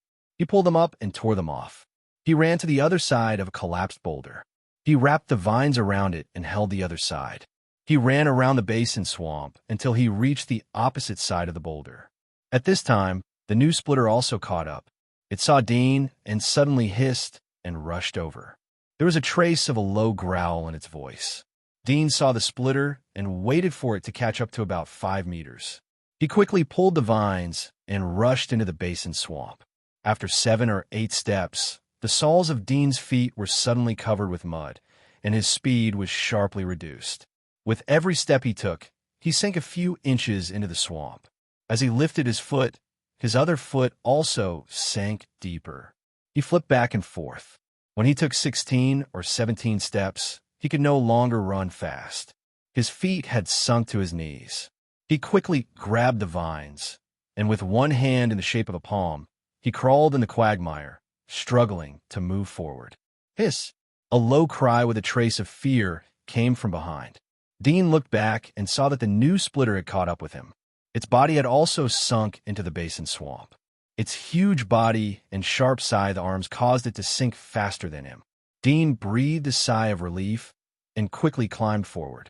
With the help of the vines, he quickly climbed straight through the basin swamp and came to the dry shore on the other side of the swamp. He turned over and climbed out of the swamp. He shook off the mud on his body. Suddenly, he heard a cry from behind. The cry was full of panic. He couldn't help but look back. He saw that the newborn splitter had climbed to the position of 15 or 16 steps away from the swamp. Most of its body was submerged. The scythe blades on its body were stirring quickly, but it was sinking faster. At the moment, it was making a cry. It was full of panic and seemed to be asking for help. Dean's face slightly changed. He quickly retracted his eyes and ran at full speed. His heart was full of urgency as he ran along the nearest straight line. 2 minutes later, Dean was close to the edge of the first area. He didn't encounter any monsters along the way. Perhaps they were scared away by the previous Great Splitter, or maybe they were scared away by his fire. Suddenly, a buzzing sound came from behind. Dean's heart jumped. He couldn't help but look back. He was stunned. He saw a figure chasing after him. It was the new splitter. It climbed out? How was it possible? Dean was shocked. Soon, he noticed that behind its scythe arm, there seemed to be transparent wings vibrating, making a buzzing sound. Although its body was sprinting on the land, its speed was faster than before, as if there was something on its body, and it could fly at any time. It had wings. Flying monster. Dean was scared and rushed forward at full speed.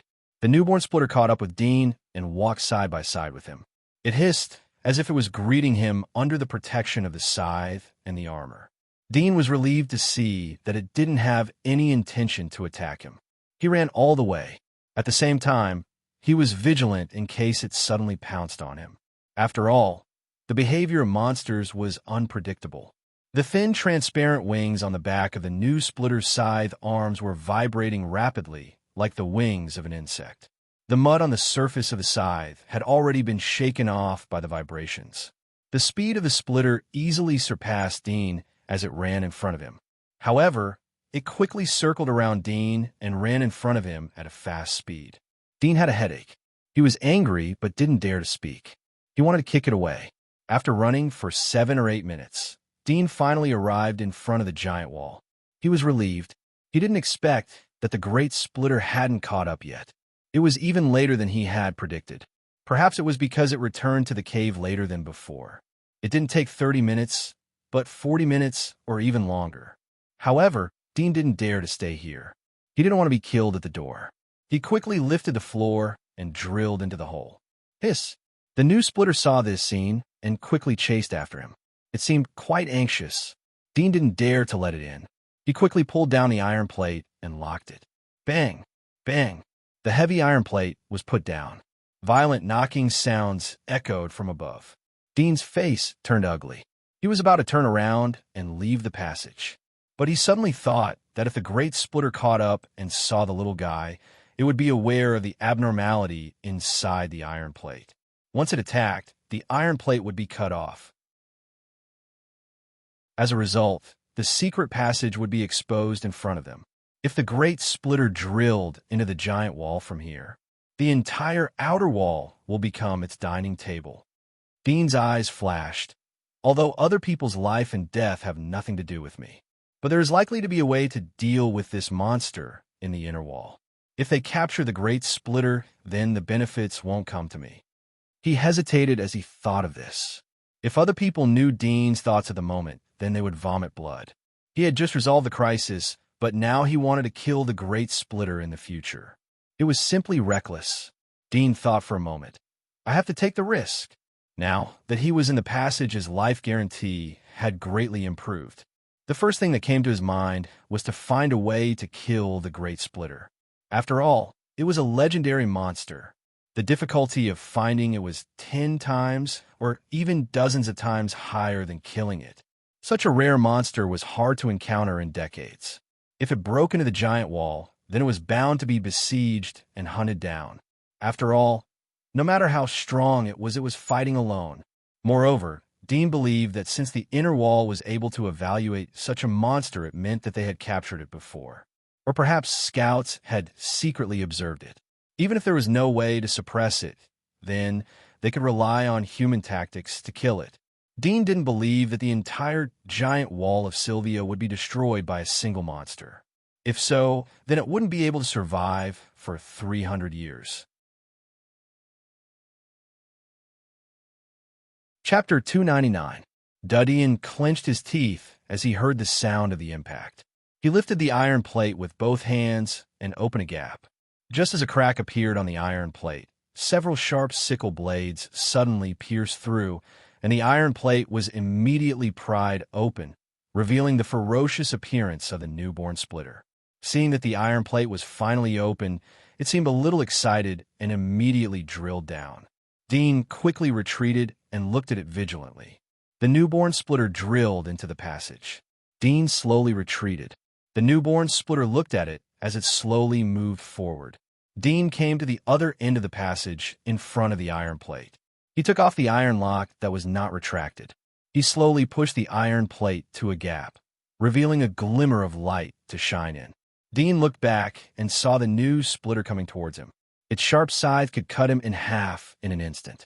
He took a deep breath and pushed the iron plate away. He quickly climbed out. There were 2 Knights of Light standing outside the passage.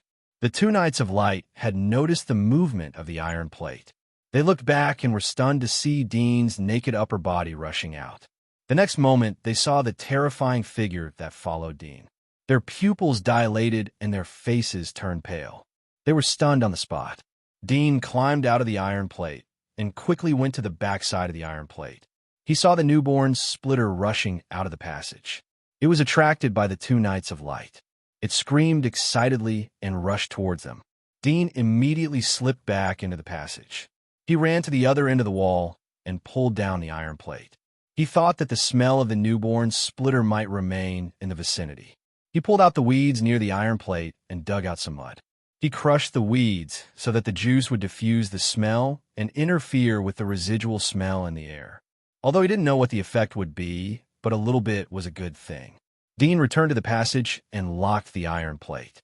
He stepped out of the passage and saw that the newborn splitter had killed the 2 Knights of Light. It was holding their bodies and gnawing them. One of the Knights of Light's upper body had been eaten and blood was splashing all over the place. Dean found that there was no pity in his heart as he saw the same kind die in front of him. He was like an indifferent stone. Whoosh! He got up and climbed out of the passage. He closed the iron plate and came to the front of the newborn splitter. He waved to it to follow him. The newborn splitter looked up when it heard Dean's voice. It lowered its head and continued to gnaw the Knight of Light in its hand. Soon the Knight of Light was completely eaten. Its claws hooked another Knight of Light that had a few holes in it. It stuffed the Knight of Light's head under its body. It chewed and swallowed the Knight of Light's head. Dean's eyes twitched. He didn't want to stay here any longer, so he quickly ran away. After running for dozens of meters, Dean heard the sound from behind. It was the footsteps of the newborn splitter. Now he didn't need to look at the footsteps to recognize it. Dean was relieved to see that his charm was still there. He looked back and saw that the scythe arms were full of blood. It exuded the smell of human blood. The upper body of the Knight of Light was bitten off. It seemed that it wasn't because of his charm, but mostly because it was full. There are Knights of Light sent by the Holy Church to guard outside the giant wall all year round. Once other monsters sneak into the giant wall, they will be aware of it. Now this little guy is here. If the Holy Church kills it, then it will be too easy for them. I have to find a way to hide it. But where can I hide it? Its mother is outside, and the Holy Church is patrolling inside. Dean was thinking as he ran. Although it was a cub, it was a legendary monster after all. After a few years of cultivation, he could hunt it and take its magic mark. The value of a legendary magic mark was estimated to be not inferior to a legendary item. Moreover, it was also priceless, and it all depended on luck. The Holy Church is stationed in the vicinity of the giant wall. The only hiding place is the radiation area. There are barbarians and radiation monsters living there. Hiding it there won't arouse any attention. Even if it is exposed, it will have nothing to do with me. Dean's eyes flashed, but the difficulty is how to sneak into the radiation area from the Holy Church's line of defense. He looked at the dry desert around him and sniffed the scents in the air. His eyes became serious and focused. In the perception ability, the transmission of smell was the slowest. It was not as good as vision. It was not as good as hearing. It was the transmission of sound.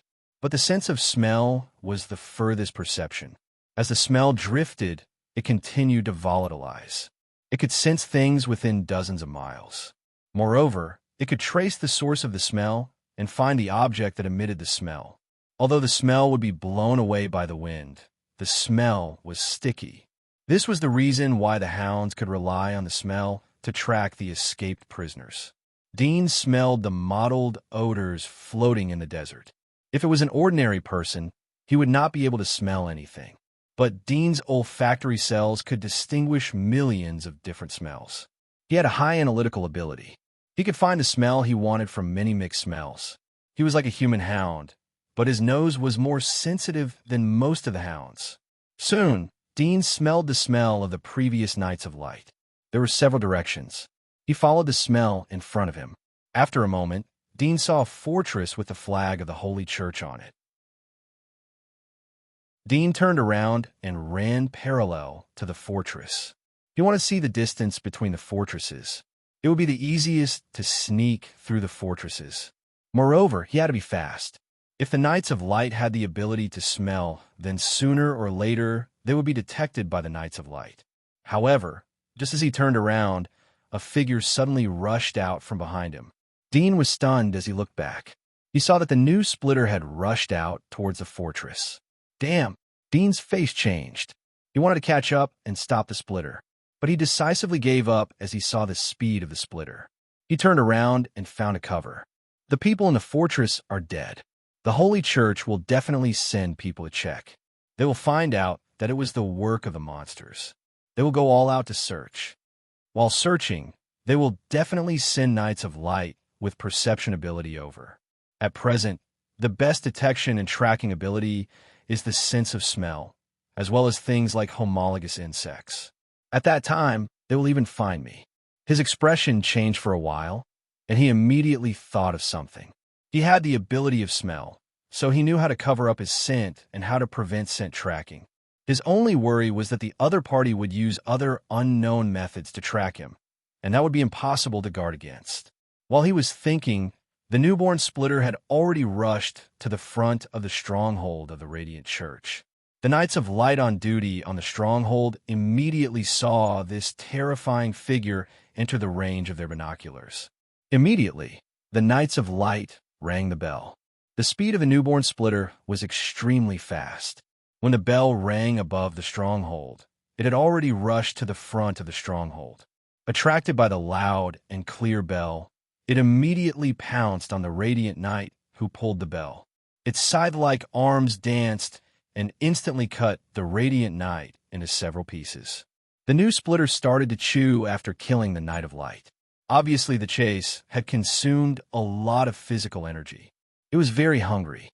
Bastard! A loud roar suddenly rang out. Chapter 300. When the newborn splitter heard the shout, he turned around with the half-eaten Knight of Light in his arms. He saw the silver-armored middle-aged knight rushing towards him with a spear in his hand. The spear was half the length of a standard cavalry spear. The tip of the spear was flickering with a cold light. It was trembling and swaying, making it difficult to predict the specific direction of the attack, making it impossible to parry. However, the newborn splitter was not human. Every part of its body was covered with sharp blades. The moment the knight's spear was about to pierce it, it immediately abandoned the half of the light knight's body and quickly crawled out like a spider. Its side-like arms came from all directions. Ding ding. The knight's spear was immediately cut off by the scythe-like arms. Because the spear needed flexibility, the spear was not made of metal. What? The middle-aged knight was shocked. He turned around in horror, but it was too late. The newborn splitter caught up with him at an even faster speed. It casually waved its scythe-like arms and easily pierced through the middle-aged knight's body. One of the scythe-like arms swept past the middle-aged knight's upper body and immediately cut off his head from the ear. The remaining half of the head was cut smooth, and the brain was flowing out of the wound. The middle-aged knight died on the spot. Commander, monster. When the group of light knights saw the tragic death of the middle-aged knight, their complexion greatly changed. They were aghast when they saw the ferocious and terrifying monster. Their previous courage disappeared in an instant. The newborn splitter was about to bite the middle-aged knight, but when it saw the group of light knights, it let out 2 low growls. The growl was somewhat deep, and it was no longer like the previous hissing sound. Its body slightly moved and suddenly bounced out like a hedgehog. It fell into the group of light knights. In a flash, 2 light knights were cut off. Their eyes were wide open in horror as they fell to the ground. When the light knights saw such a terrifying scene, their complexion turned pale. Their whole body trembled as they frantically turned around and ran away. The newborn splitter was as fast as lightning. It caught up with them like a phantom. Before they could see its movements clearly, they saw the Knights of Light who were caught up with it had already been cut into several pieces. One of the handsome blonde Knights of Light was running away in panic. His helmet fell to the ground, and his snow-white face was filled with fear. A sharp sickle arm pierced through his spine and came out from his chest. It pierced through his body and lifted him up high in the air. Oh! The golden-haired knight screamed in pain. The other, scythe-like arms of the newborn splitter streaked across the air as if it had been startled. The body of the newborn splitter was cut into several pieces and fell to the ground. The miserable shriek also stopped abruptly. In less than a minute, the stronghold had turned into a purgatory. Dean saw this scene from afar, but he was relieved. He pulled out the grass with small thorns on the ground, twisted it into a rope, and wrapped it around his feet. He ran to the other side of the barrier so as not to leave his footprints on the ground. He wanted to disguise this attack as a monster attack, and it had nothing to do with humans. Even if the little guy was found by the Holy Church, he would not be implicated. What's more, the truth was that he hadn't done anything at all. Soon, Dean went around to the other side of the stronghold and entered the radiation zone. Because it was close to the stronghold, there was no smell of blood in the air. Radiation mutant beasts rarely wandered around here. After entering the radiation zone, Dean turned around and looked at the barrier, waiting quietly. After a moment, as he expected, the newborn splitter jumped down from the barrier and chased after him. What a terrifying little guy. Dean looked at its bloody scythe arms. Dean's heart was filled with emotion. The Knight of Light who was guarding the stronghold had the physique of a senior hunter. Although he lacked combat experience, fighting skills, and experience in dealing with monsters, but his physique was still there. He didn't have the leeway to resist and was killed by the little guy. It must be known that the little guy was born less than an hour ago. Dean turned and ran away as he saw the little guy coming closer. The Light Vatican will definitely pay close attention to a stronghold that was wiped out. They can guess from the scene that the stronghold was attacked by an extremely powerful monster. In that case, they will definitely find someone with perceptive abilities to track the scent. However, the radiation zone is now the world of the savages. The Light Vatican probably won't go so far as to risk entering the radiation zone just to hunt a monster. Unless they send an elite team of senior hunters, then they will need to cooperate with the 6 consortiums.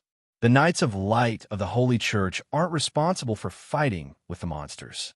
At least during the peaceful times when the monsters were attacking the territory, they didn't attack the monsters.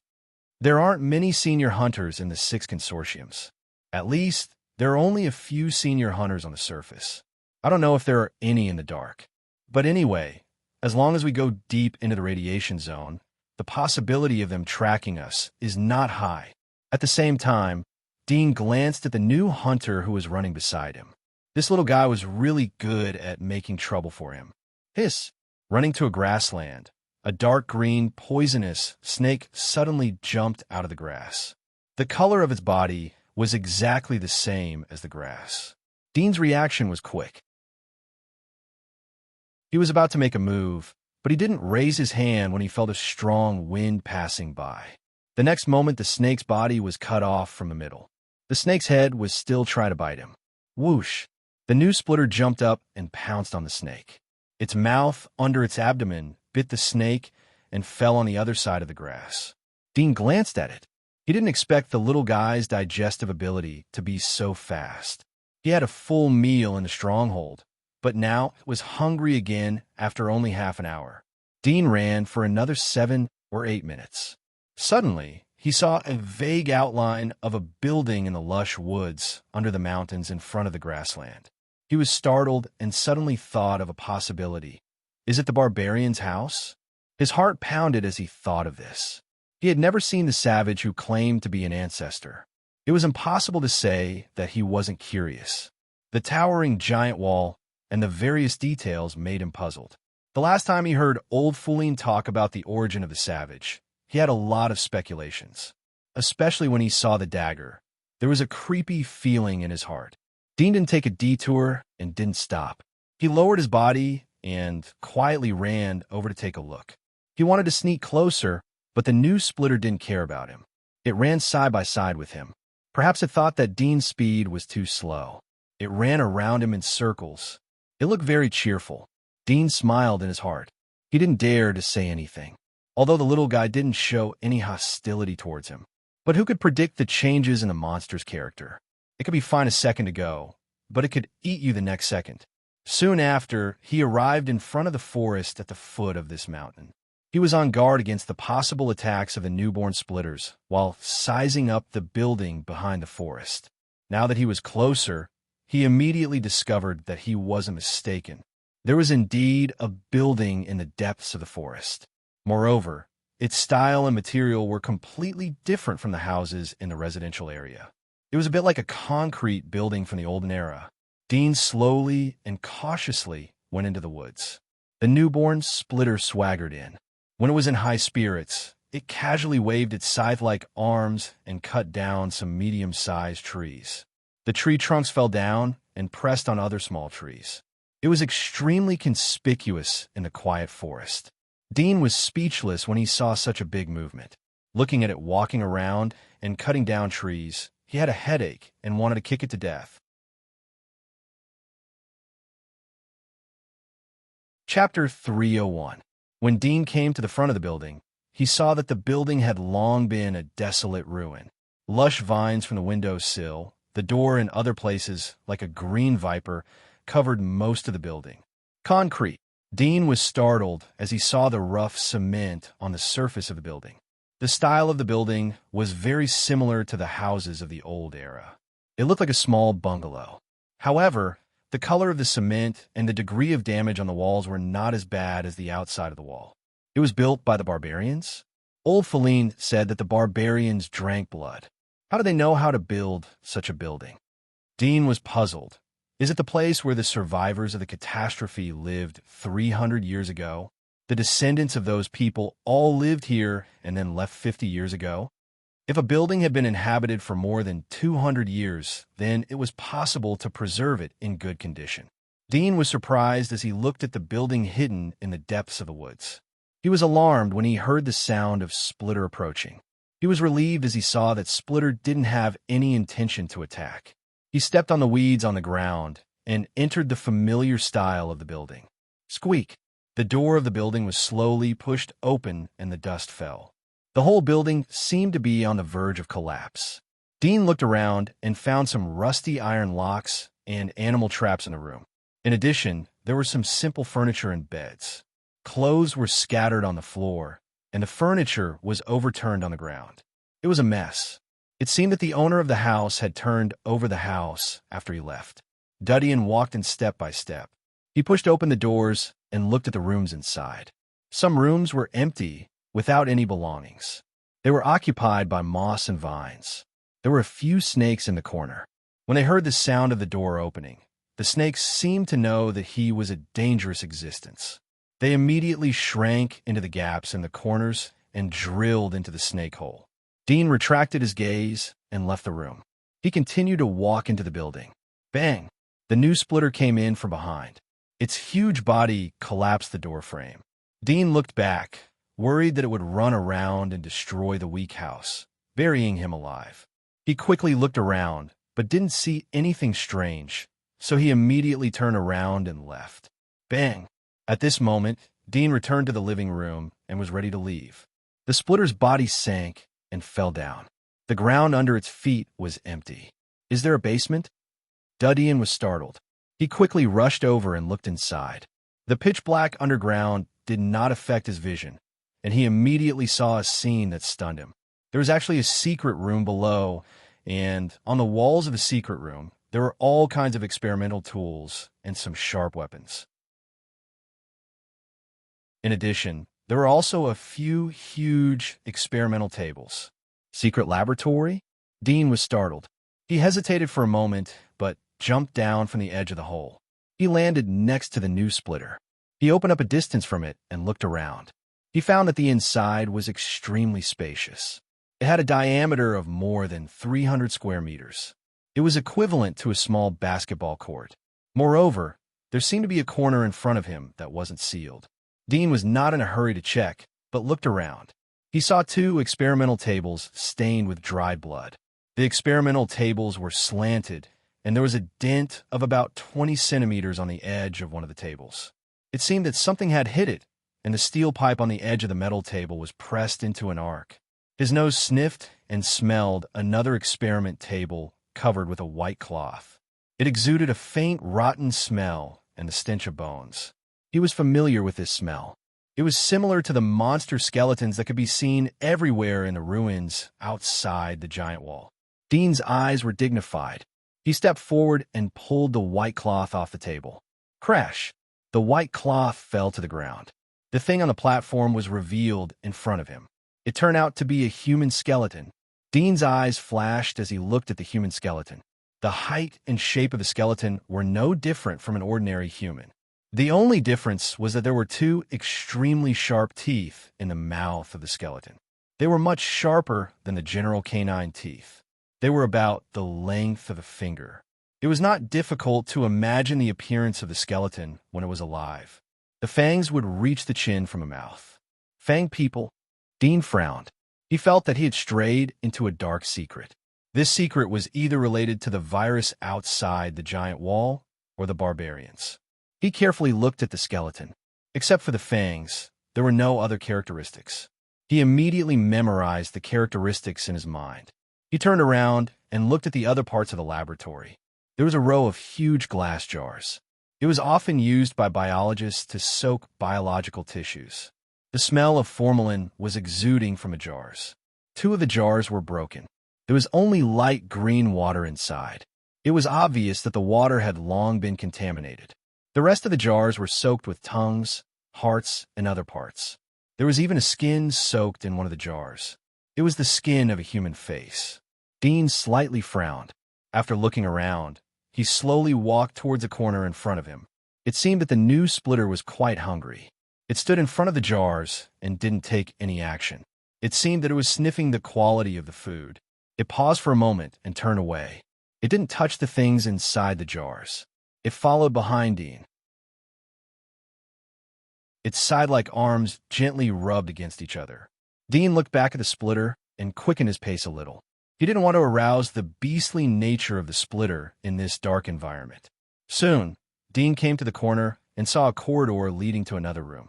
Dean was about to step into the corridor when he saw a handle device on the wall. Is there a mechanism? Dean pondered for a moment. He stopped in front of the passage and turned to look at the new splitter. He saw that the new splitter slowly walked over. It also stopped when it saw Dean stop. Dean thought for a moment. He pulled out a piece of dried blood and threw it into the passage. The attention of a new splitter seemed to be attracted by the blood. It looked at the falling blood but still stood motionless. Dean was in a dilemma as he tried to think of other ways.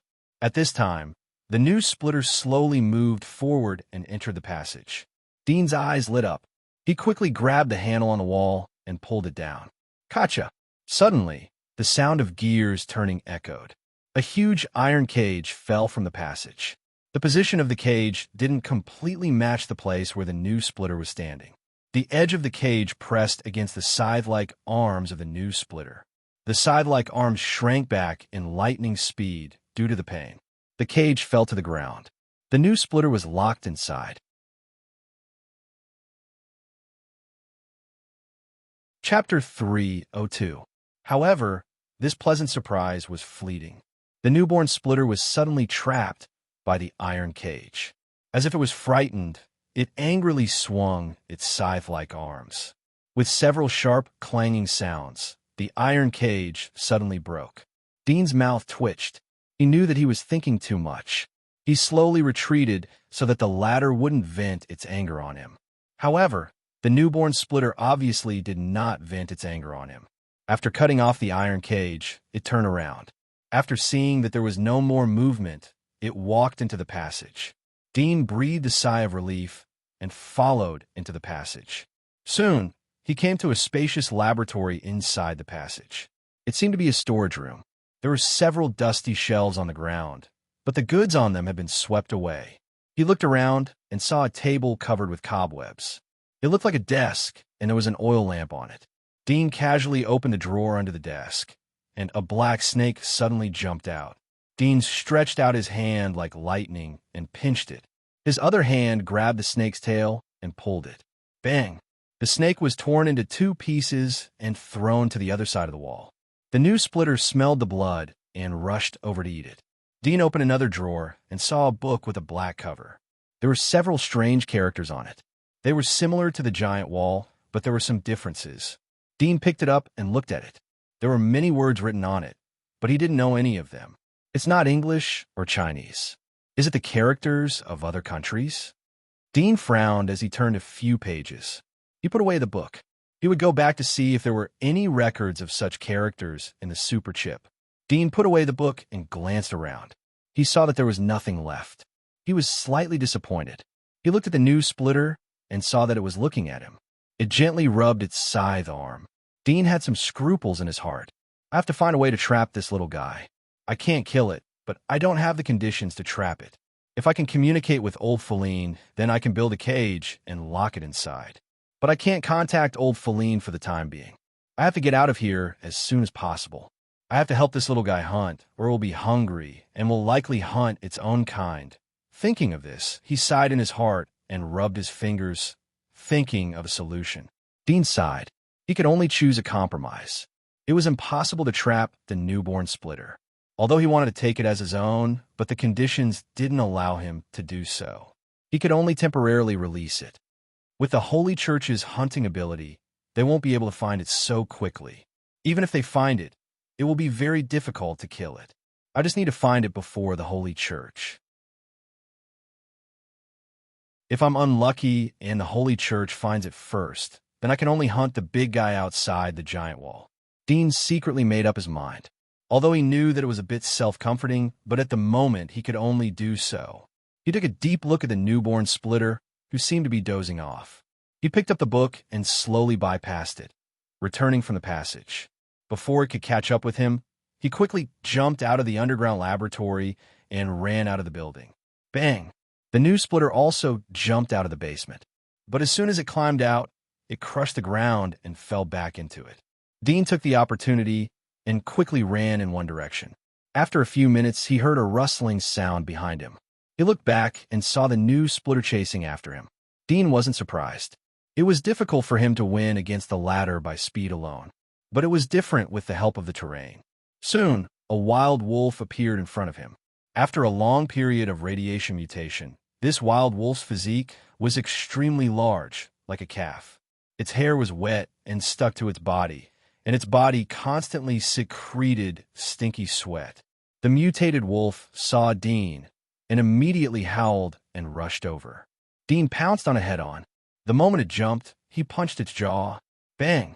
The lower jaw bone was broken, and its body flew out. Dean didn't stop. He grabbed its tail and continued to run forward. It didn't take long for him to follow the direction of the smell. He ran to a small lake. A faint, fishy smell floated from the lake. The lake water was turbid. He could faintly see a shadow swimming in the dirty water. Dean lifted the mutant wolf and crushed its head with his foot. He completely killed it and smashed it on the ground. The bones in its body were broken. At the same time, a strong smell of blood exuded out. He saw that the shadow in the lake was a bit darker. Apparently, it was attracted by the smell of blood and floated to a higher position under the water. Dean shook the mutant wolf so that its blood spilled into the lake. At this time, the new splitter also caught up. Dean looked back at it and waved the mutant wolf's body. He waited for it to come close before throwing the mutant wolf into the lake. The new splitter immediately stopped by the lake. Dean slowly retreated a few steps and looked at it with vigilance. Puff! Puff! At this time, the sound of tumbling echoed from the lake. As the mutant wolf's body fell into the lake, the thing hidden under the dirty water quickly swam out and fiercely fought for the mutant wolf. Occasionally, a black giant tail covered with scales would come out of the water and set off big waves. As the fight at the bottom of the lake became more and more intense, more blood flowed out and the smell of blood became stronger. The new splitter was stimulated by the strong smell of blood. It could no longer hold back and jumped into the lake. Its side-like arms quickly moved. The water around its body was quickly dyed red. Apparently, it killed the thing that got close to it. Dean was relieved as he saw this scene. He didn't expect that the splitter wasn't afraid of water. Moreover, it had thin wings. It was simply a tri-habitat monster. Although the size of the wings couldn't support its flight, but it was still a monster with wings. Whoosh! He seized the opportunity to turn around and run. There were a lot of mutant creatures at the bottom of the lake. The new splitter swam in the lake and quickly killed the mutant creatures that attacked it. Soon more than 10 meters of the lake's surface was filled with bright red blood. The waves were surging. It was extremely terrifying. I thought that I couldn't use the lake, so I would use gullies or natural wells. Now it's much easier. But the mutant creatures at the bottom of the lake won't be able to hold me for long. I have to eliminate my smell to get rid of it. Dean picked up some large leaves from the roadside after running for thousands of meters. He scraped the blood off his body and rolled it in the leaves. This was an important thing that could lure the great splitter. He wouldn't exchange it for 1,000 gold coins. As he ran, he scraped the plasma. After scraping out a lump, he pulled out some weeds and rubbed them on his body. First, the weeds could rub off the remaining plasma. Second, the smell of the weed juice could more or less cover the smell of the plasma. Dean looked back after running for more than 10 miles. He saw that the little splitter hadn't chased him. His heart was a little relieved. He followed the smell and found a muddy swamp. He saw several hidden swamp crocodiles. He didn't pay attention to them. He ran to the edge of the swamp and smeared the mud on his body. At this time, the hidden swamp crocodiles slowly swam over. Their 4 or 5 meters long body was quite terrifying. But compared to the more than 10 meters long body of the magic claw crocodile, they looked petite and cute. Dean saw a swamp crocodile slowly approaching him. He pretended to reach out to grab the mud in front of it. Whoosh! The swamp crocodile suddenly opened its bloody mouth and rushed over. Dean was prepared for it. He withdrew his hand like lightning. The swamp crocodile seemed to be stunned as it bit the air. Dean didn't show any mercy. He grabbed its mouth and dragged its body to the shore. He grabbed its upper jaw with one hand and the lower jaw with the other. He fiercely pulled its upper jaw back. The swamp crocodile wanted to take the opportunity to bite him, but as soon as it opened its mouth, its upper jaw was forcefully twisted towards the top of its head, and it continued to be twisted. Suddenly, it broke and blood spurted out. The swamp crocodile twisted its body in pain. Dean punched the crocodile's head and stepped on the inside of its jaw. Both of his hands pulled the upper jaw at the same time. Puff! The upper jaw of the swamp crocodile was twisted off. The skin on the skull was torn off. It died on the spot. Dean wasn't polite. He took out the blood from the crocodile's brain and smeared it all over his body to cover up the smell. He immediately abandoned the body of the swamp crocodile. He recalled the previous route of escape. The living area should be in the north, and the giant wall should be in the south. He ran at full speed. It shouldn't be able to find me for a while because of the mud and other blood. Dean's eyes flashed. I can only sneak into the city. I have to stay there for another 7 days if I enter the clean guard station. I don't have time to waste there. Moreover, the Holy Church will link the destruction of the barrier and the death of the Knights of Light to me. I'll have to trouble old Feline to testify that I've been staying in the Rhine Castle. Dean was thinking about the follow-up troubles and countermeasures as he ran. It didn't take long for him to reach the fortress. According to the military reports from the past half a month, the barbarians have attacked Snow City Stronghold and Red Coral Stronghold. Although these two strongholds have been defended, they must be heavily guarded. However, the Desert Rock Stronghold, which is further away from them, should have fewer troops. Dean looked at the fortress from afar. He lurked in the nearby grass and sniffed the smell in the air. Half a minute later, he came out of the grass. Everything was as he expected.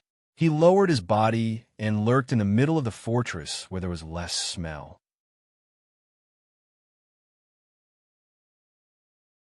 Chapter 303. Whoosh!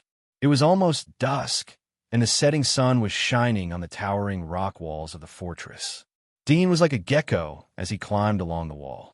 When he came to the front of the sharp wooden stakes, he saw that the patrolling soldiers on both sides were separated from each other and patrolled to the other side. He quickly jumped into the fortress and rubbed his hand against the wall to slow down the force of his fall. After landing, he rolled over to minimize the sound of his fall. Dean quickly glanced around. He saw that there were several patrolling soldiers in the distance. They were far away from him. He immediately rushed to the other side. He had the experience of smuggling last time, so this time he was more familiar with it. He bypassed the patrols of the guards and came to the desolate wilderness of the fortress. It didn't take long for him to meet a desolate town. I didn't expect that every time I sneak and I would be naked. Dean smiled as he sneaked into the town. He sneaked into the backyard of a house. He stole a set of clothes and put them on. Then he quickly left the town. He took advantage of the darkness and ran towards the direction of Yard Town. A few hours later, Dean arrived at the Yard Town. The sky was dark and the curfew would be coming soon. Dean glanced at the hillside behind the town. The Rhine Castle stood there quietly like a giant beast in the night. Rhine Castle, the study room on the second floor. Sander helped his father to return to his room after dinner. He waited for old Feline to sit down. Sander took out a thick blanket from the closet and handed it to his father. It's cold now. Cover yourself with a blanket and sit down. Old Feline took the blanket and covered his knees. He sighed. He hasn't come back for so long. I don't know what happened to him. Sander comforted. Although he is young, but he is mature and cautious. There shouldn't be any big problems. Don't worry. Maybe he will come back in a few days. It doesn't matter if he is mature or immature. The monsters won't talk about these etiquettes. Old Feline shook his head and sighed. Sandro saw his worried face under the lamp and pondered for a while. He said, "Why don't we urge those people to go and take a look? After all, They were bailed out by Mr. Dew if they don't return this favor. It would be too inhumane. If they are humane, then they won't go to such a dirty place. Even if they are humane, they will be worn out. Old Feline shook his head. If there is no news by tomorrow, then find 2 smart people and temporarily put them in a hunter's. Let them go and see. Yes. Sander nodded. Old Feline sighed. Our Ryan family is rising. Many aristocrats, small aristocrats, and well-known rich businessmen want to join our consortium. It seems that we are thriving. But all of this is thanks to him.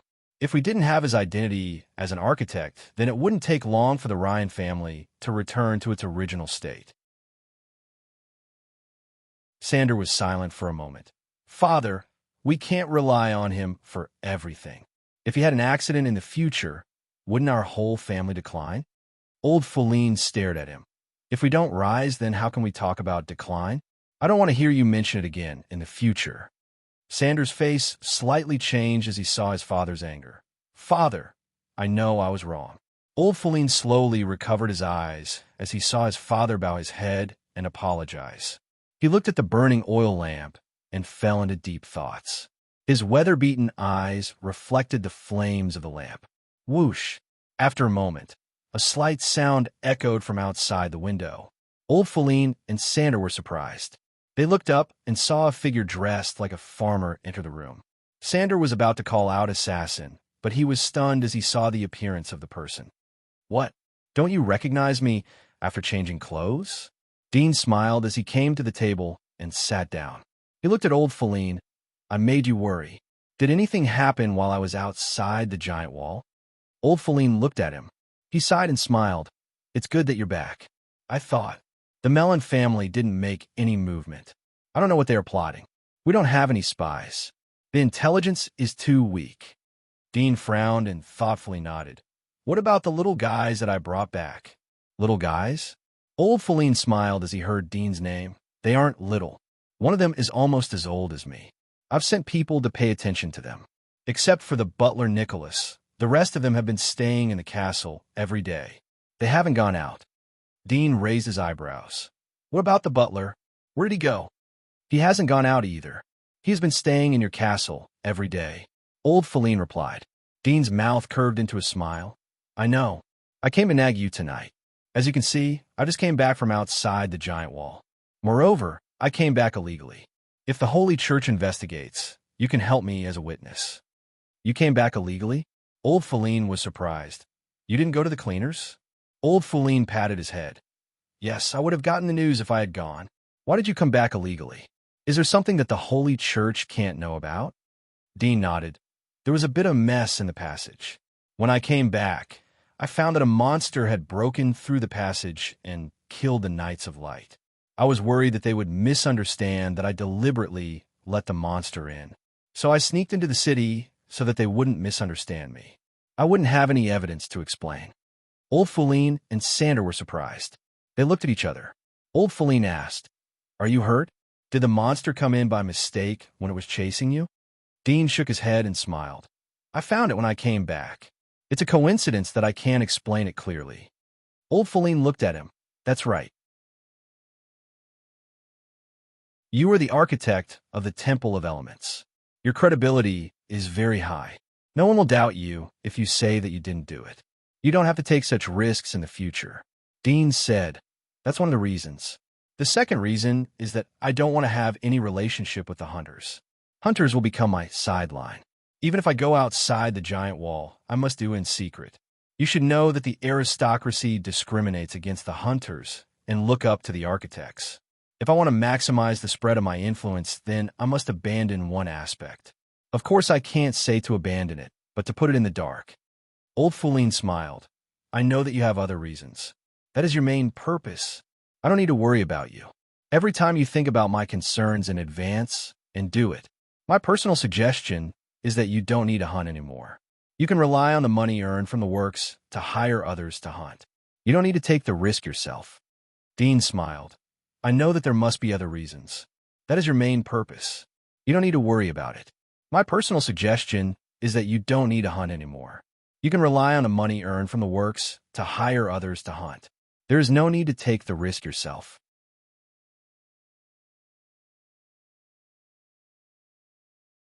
Chapter 304. Dean slightly frowned and sneered.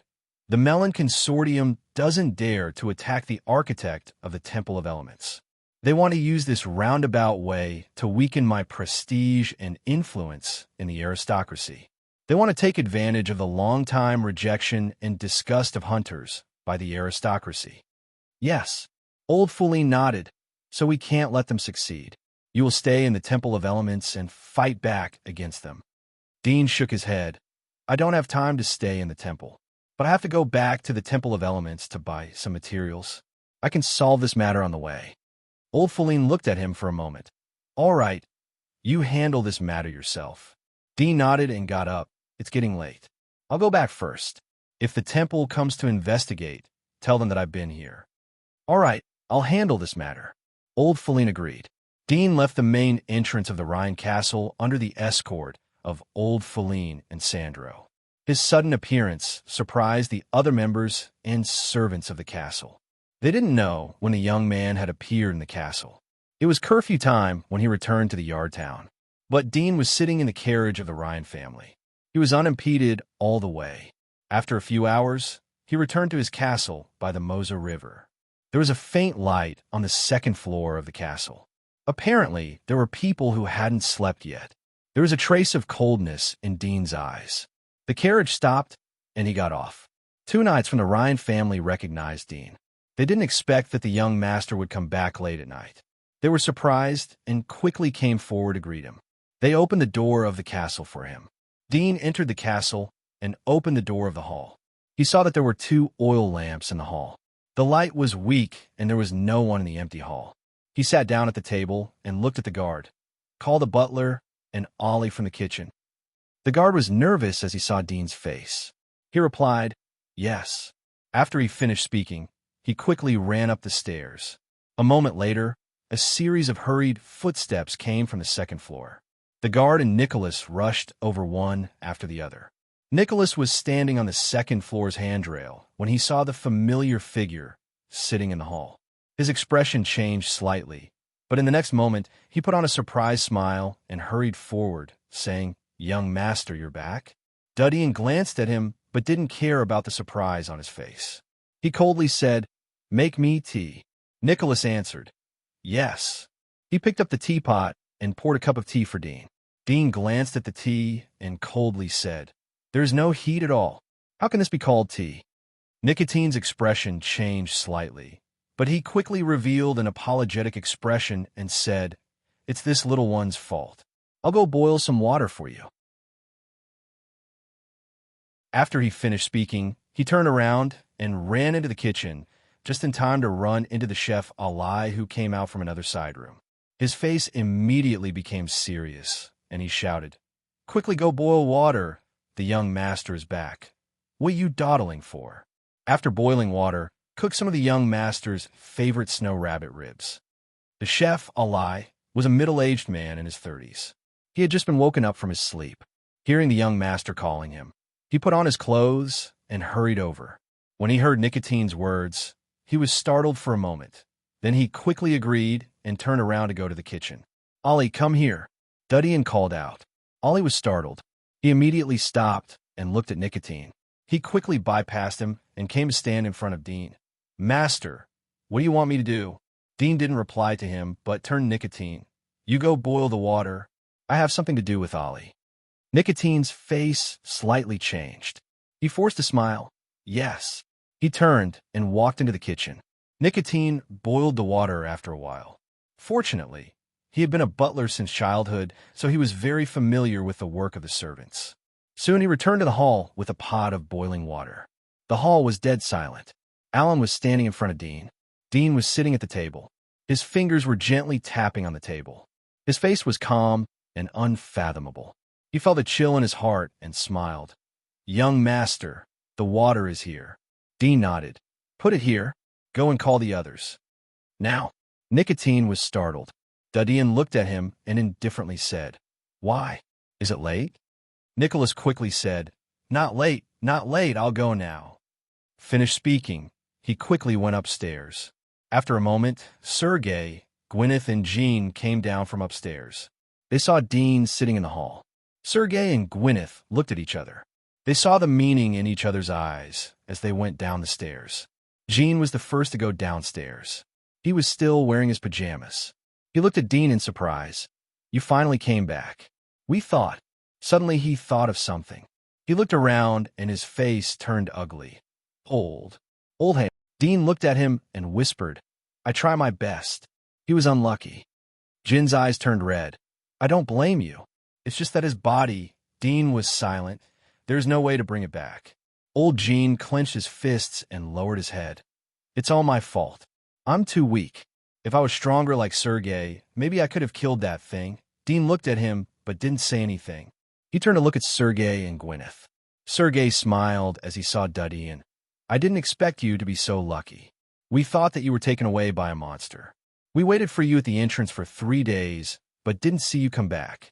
It's reasonable to say that your chances of survival are slim. But your luck is good." Dean stared at him. "I heard that the patriarch of the Ryan family asked you to go outside the giant wall to find me. Why didn't you go?" Sergei shrugged his shoulders and said, "We don't know where you went. How can we search for you? I don't have a perception ability. You know, you can't blame me." Gwyneth, who was next to him, said, "My magic marks ability doesn't have a perception ability, so there is no way to find you." "Liar." At this time, Jean, who was standing in front of Dean, looked up and angrily said, "I was going to go, but you two stopped me. You said that if Dean died, then we would be free." Sergei's face slightly changed as he coldly said, "Don't slander me. You need evidence." "Yes." Gwyneth's eyes were cold as she stared at Jean. Dean slightly raised his hand to interrupt Jean, who was about to continue to argue. "I know what you are thinking. I don't care what you think in your heart, but at least let me see your loyalty." Speaking up to here, he looked at Sergei and Gwyneth. "Do you really think that if I die, you will be free? I'm sorry to tell you that if I die, then the umbrella over your head will be gone. You will die a more ugly death than me. You won't be in prison again." Sergei and Gwyneth's face slightly changed. Sergei opened his mouth. "He is lying." "We didn't." Dean raised his hand to interrupt him. "I don't ask you to search for me outside the giant wall, but you should at least wait for me to come back. Maybe I will be dying when I return to the entrance of the giant wall. Wouldn't you be able to save my life if you were there?" Sergei was startled and speechless for a moment. Dean softly said, "I said that I will give each of you 3 chances. Sergei, you have used up 2 of them. I hope that you are on your own." Sergei's face slightly changed as he turned his head. Dean didn't pay attention to his attitude. His eyes fell on Nicholas, who was always respectful. "Butler." "I'm here." Nicholas quickly replied. "Do you know that you have used up all 3 chances?" Dean narrowed his eyes. There was a hint of killing intent in his voice. "Young master, I don't understand. I remember that I offended you in the carriage on the way back. Now that I'm in your castle, I've always behaved myself. You can't misunderstand me because of my past actions. In front of you, I don't have the ability to turn over a new leaf. I've long since given up. Moreover, I'm already so old." Nicholas hurriedly tried to explain. Dean shook his head. "I said that you have to listen to me and be loyal to me from the time I bailed you out. You can't have any bad intentions. Even if you have bad intentions, you can only think about it in your heart.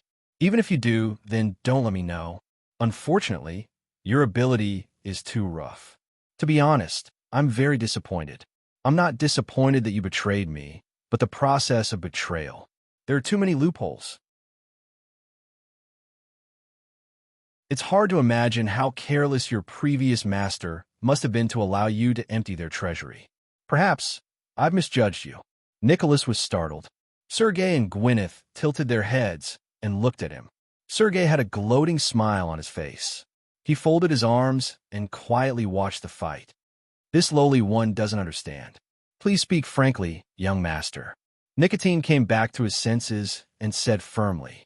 Dean indifferently said, "Why did you entrust the chef to inquire about my identity? What is your intention?"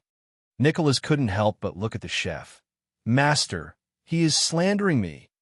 Dean glanced at him. "Do you think that money can seal your mouth? Indeed, money is very useful in some cases. Unfortunately, you can only give him money. I can give him more money than you can give him. I can also give him life.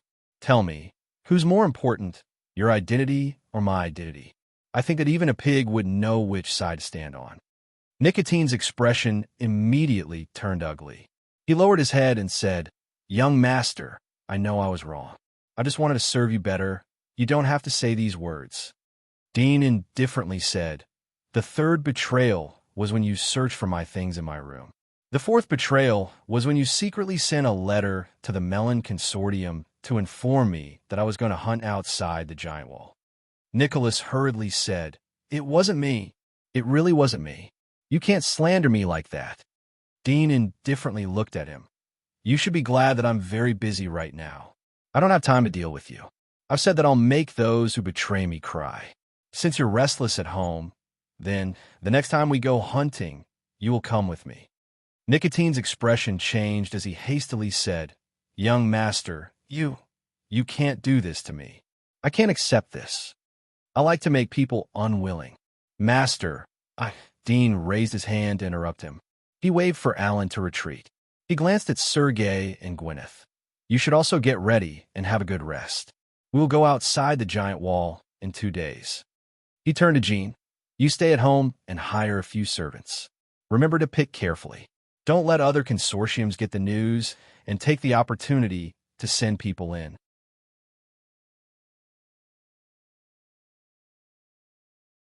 Chapter 305. Dean looked at Nicholas.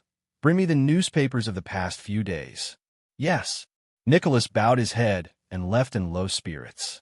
After a moment, Nicholas took out a thick stack of newspapers and piled them on the table in front of Dean. Nicholas secretly glanced at Dean's expression. He couldn't see whether he was happy or angry. He forced a smile. "Master, these are the newspapers from the day you left until this morning. You just came back from the prison, so you haven't eaten yet. Should I get you something to eat first?" "No, I came back a long time ago. I just had dinner at the Ryan family," Dean indifferently said. Nicholas's eyes lit up. "Master, why didn't you contact us when you came back? We could have gone to the cleaners to pick you up." Dean glanced at him. "Do I need to tell you about my actions? If I didn't care about your bail money and didn't want to bring back a waste, you wouldn't be able to speak now. Do you know that?" Nicholas's face changed. He didn't dare to probe anymore. "Go and rest." Dean took the newspapers and went back to his room. He read the newspapers in turn. There weren't many changes in the military. Barbarians had attacked several fortresses, but there wasn't a large-scale war.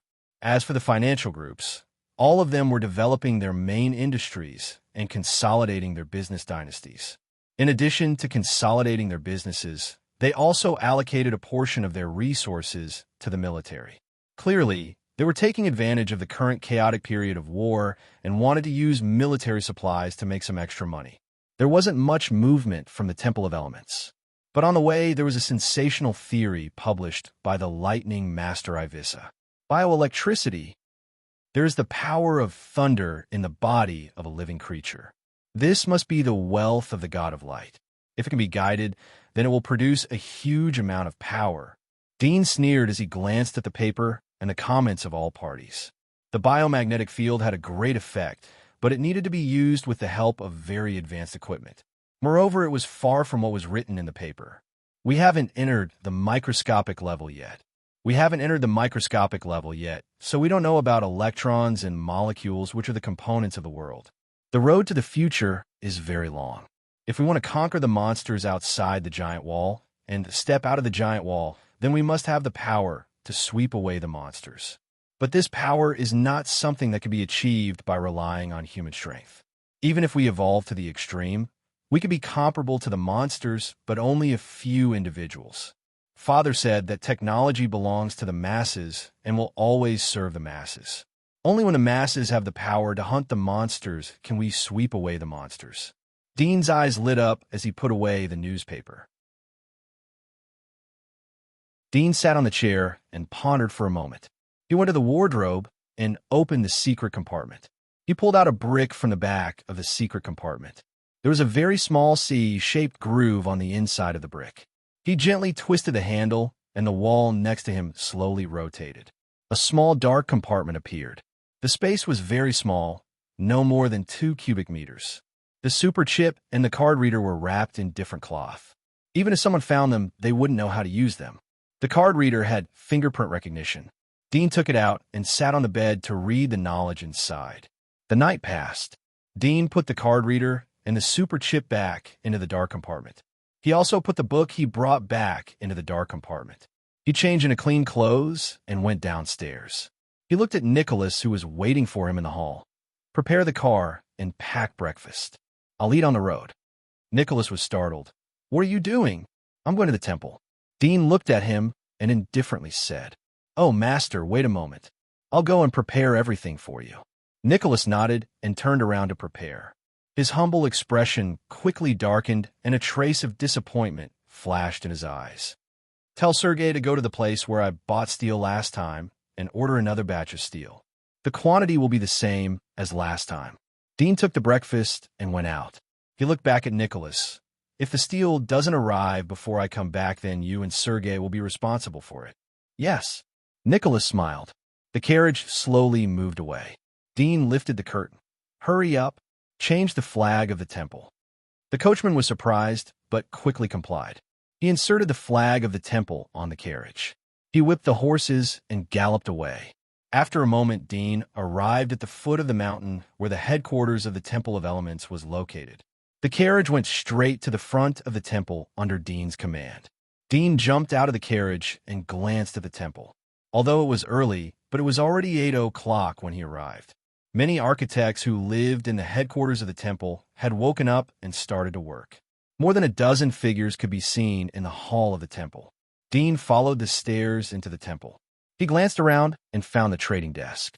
He quickly walked towards it. "Hello, what can I do for you?" There was a pretty girl behind the trading desk. She was holding a book called Basic Metal Theory Encyclopedia in her hand. She felt that someone was coming over. She looked up and saw the intermediate architect medal pinned on Dean's chest. There was a trace of polite smile on her face as she casually asked. Dean noticed that she also had a medal on her chest. It was an intermediate medal. He was surprised as the girl's age was almost the same as his. He didn't expect that she would be an intermediate architect. This shock only lasted for a moment. He quickly asked, "Is there a cage that's harder than the others?" The girl slightly frowned. "We only sell items here. If you want to buy a cage, you can go outside and buy it. There are a lot of them in the military. I want a very strong cage. An ordinary cage won't do." "What is the hardest metal you have here?" Dean asked. The girl indifferently replied, "We don't have a cage, but the hardest metal we have is tungsten steel. It is a kind of alloy. You can entrust a metal architect to build a cage for you or entrust me. Of course, there will be a lot of fees." "Tungsten steel?" Dean was startled. He didn't expect that the alchemy department would be able to refine tungsten steel. The last time he reminded Nightingale about aluminum alloy, the concept of alloy didn't appear in metal smelting at that time. If the concept of alloy was developed after the introduction of Nightingale's alloy products into the market, then in just a few years they had smelted tungsten steel. Such development was simply amazing. All right, tungsten steel. Dean decided that the cage made of tungsten steel wouldn't be able to break free from the strength of the small splitter. If the cage was big enough and the steel pipe was thick enough, then even the great splitter wouldn't be able to break free.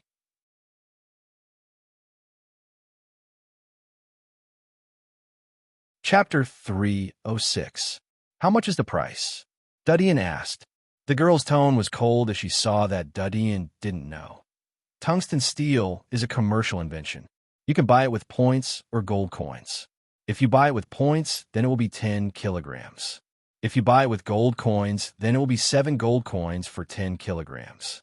If you don't buy it, then it will be 10 gold coins for 10 kilograms. You are an intermediate architect, so I will give you a 30% discount. If you're a senior architect, then 50% discount. Dean was a bit surprised. 10 gold coins for 10 kilograms? This tungsten steel is almost the same price as copper coins. Of course, it is a precious metal alloy, so it is as expensive as copper coins. The girl's expression became indifferent as she saw his reaction. "Please leave if you don't want to buy it." Dean pondered. The price of metals in this world was generally more valuable than the metals in the old era. The first reason was that the refining process was very basic, which led to the scarcity of metals. The second reason was that the war outside the fortress and the hunting outside the giant wall required top-grade steel to make weapons and armors. This had greatly increased the price of top-grade steel. "I'll buy it. Give me 2,000 kilograms first," Dadian said to the girl after thinking for a moment. The girl who sat back on the chair was surprised. She looked up at Dadian and saw the serious look on the boy's face. She got up again and frowned. 2,000 kilograms? Do you want to buy it with points or gold coins?" "Gold coins," Dadian replied. He had accumulated enough points to get a senior architect medal after the emergence of the military crossbow. He didn't want to waste them here. There was a trace of relief in the girl's eyes as she indifferently said, "Gold coins are limited to 1,000 kilograms per person per day. There is no limit for points." Dadian was surprised. The next moment, he understood that the temple had such a system. It was to prevent the temple's personnel from colluding with wealthy businessmen outside to sell the temple's goods at a discounted price. "All right, 1,000 kilograms. Dean agreed. He was going to look for Bernard and ask him to help him buy 1,000 kilograms. The girl looked at him. "Pay the money first. I'll submit your exchange order. Fill in the address, and someone will help you send it to your place." "All right." Dean pulled out the wallet sewn from the leather armor and took out 7 gold notes. The words 100 were engraved on them. All of them were 100-digit gold coins. The girl casually glanced at it, and suddenly her eyes widened. Her breathing became a little short. She could not help but ask, What is that?" She raised her hand and pointed to a silver coin in Dadian's wallet. Dean was surprised. He took out the epic medal and put it into his pocket. Nothing. He put the wallet into his pocket. The girl had already seen it when he took it out. Her eyes widened, and she looked at the boy in front of her in shock. Her brain was buzzing, and several pieces of information were quickly put together in her mind. What attribute?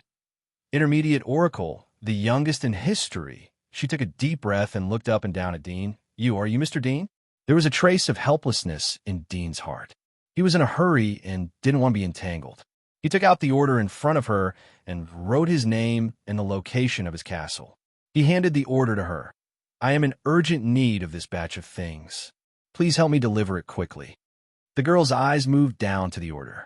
She saw the name on the signature of the order. She was pleasantly surprised. "Mr. Dean, I didn't recognize you before. I'm sorry. You are the winner of the epic medal. You can enjoy the same treatment as the masters. You only need to pay a 10% discount." She took out 6 gold notes and handed them back to Dean. Dean didn't expect the epic medal to have such benefits. Although hundreds of gold coins were a trivial matter for him, he took them and asked, "Can I buy 2,000 kilograms at a time?" "Yes, of course." The girl quickly said, "You can enjoy the same treatment as the masters in this regard. The upper limit is 10,000 kilograms." Dean smiled. "Then give me 10,000 kilograms." Then he took out his wallet and took out 3 gold notes. He handed them to her along with the other 6 in his hand. The girl was stunned as she looked at the gold notes. She wasn't surprised by the amount of money. She didn't expect that Dean, who was a wood element architect, would buy 10,000 kilograms of tungsten steel. She couldn't help but ask, "Mr. Dean, are you buying so much tungsten steel for research?" She thought that Dean was an architect who was helping rich businessmen to resell their tungsten steel. She had seen a lot of architects like Dean. Most of the architects in the temple were from middle-class families in the commercial district. They weren't rich, but they weren't poor either. There was no problem for them to go to school. But to step into the field of research would require a lot of money. But for people like Dean, she believed that he wouldn't be short of money. He was richer than 10 rich businessmen. The price of a military crossbow could make a group of nobles jealous. Dean vaguely replied, "Almost." The girl couldn't help but ask, "Are you going to join us?" Dean replied, "We will talk about this later. I hope you can help me deliver the tungsten steel as soon as possible." "Thank you." The girl's eyes flashed with a hint of intelligence. "You said you wanted to use tungsten steel to make a cage, right? Why don't I help you? I can be your assistant." If it was before, she would have directly recommended Dean to build it. But now she knew Dean's identity and thought that he wanted to build a unique cage. so she was willing to join as an assistant. She could take the opportunity to observe Dean's experiment. After all, Dean's military crossbow wasn't only about wood element, but also about metal element, such as the weight of the arrowhead, structure, and so on. Dean thought for a moment. All right, but I don't have a forging furnace. It's okay. I have one. The girl said, you can go to my room to build. Dean thought for a moment. All right, then I'll trouble you. I'll pay for it. He could see that the girl had come here as a part-time job. He estimated that she was in a financial situation. The girl replied, no need. I'm just an assistant. It's rare for me to watch you try out your new invention. How can I dare to ask for money? It's nothing, Dean casually replied. He didn't want to owe a favor, as it was the most difficult thing to return. The girl no longer refused. In fact, she was short of money. Huh? Suddenly, a surprised voice echoed from the side. The girl and Dean looked at the direction of the voice. The girl was curious, while Dean knew that the voice was directed at him. 3 people slowly walked over. The one in the lead was a handsome young man with blonde hair and blue eyes. His beautiful golden hair showed his identity, a nobleman. Behind this young man were 2 other young men. One of them was older, about 27 or 28 years old, and had a gentle appearance. The other had a face full of smiles, and it was obvious that he was a mischievous person. Both of them had brown hair, and they were most likely commoners. Isn't this Dean? The blond youth came over with a surprised look on his face. Dean glanced at him and felt that there was a hidden knife in his smile. There was a trace of malicious intent in his eyes. As a person who could get along with an old fox like old Feline, his ability to read people wasn't comparable to his peers. Dean glanced at the other's robe. There was an orchid pattern on it. Was he from the Milan family? Dean's eyes lit up as he smiled. Hello. Like I said, Mr. Dew is different from other geniuses. He is not the kind of person who becomes arrogant and complacent just because he has some achievements. Those people in the newspaper are too irresponsible. The blond young man was flattered and said humbly. Dudian smiled. In the end, he was from an aristocratic family. His skills were more ruthless than flattery, since he knew that he wasn't that kind of person, but he still put forward those commendatory words. The purpose was obvious. If it was someone else, he could listen to it. But the Milan family was the mainstay of the Mel Consortium. It was impossible that they didn't know the relationship with him. There are always some people in this world who like to say irresponsible words. After all, the pain isn't on them. Dean faintly smiled. The blond youth nodded. Yes, they won't say such useless words when the pain is on them. Dean shook his head. They will say things like, please let me go.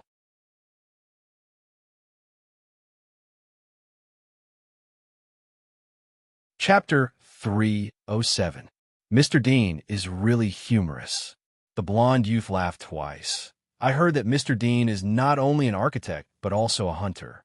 His rank is the same as an architect's intermediate rank. Mr. Dean is really a genius. You have 2 jobs, but you still have outstanding achievements. You must have had a great harvest when you went hunting outside the giant wall, right? Hunter? The girl next to him was startled. She looked up and down at Dean.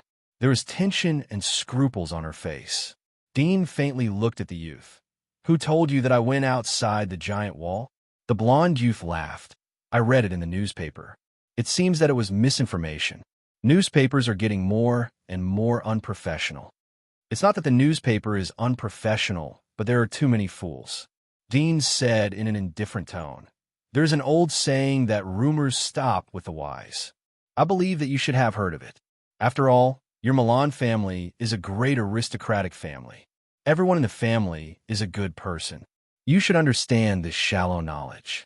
The blond youth's face slightly changed. Yes, you are right. I didn't teach you a lesson. Dean indifferently smiled. It was just an exchange. How can you say that I am teaching you a lesson? The blond youth's expression changed.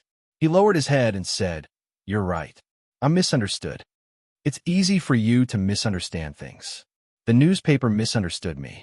You misunderstood me when I communicated with you. It's easy to make mistakes and offend people. If it's spread out, people will laugh at you. Fortunately, you met me today. I'm very tight-lipped and will never spread it.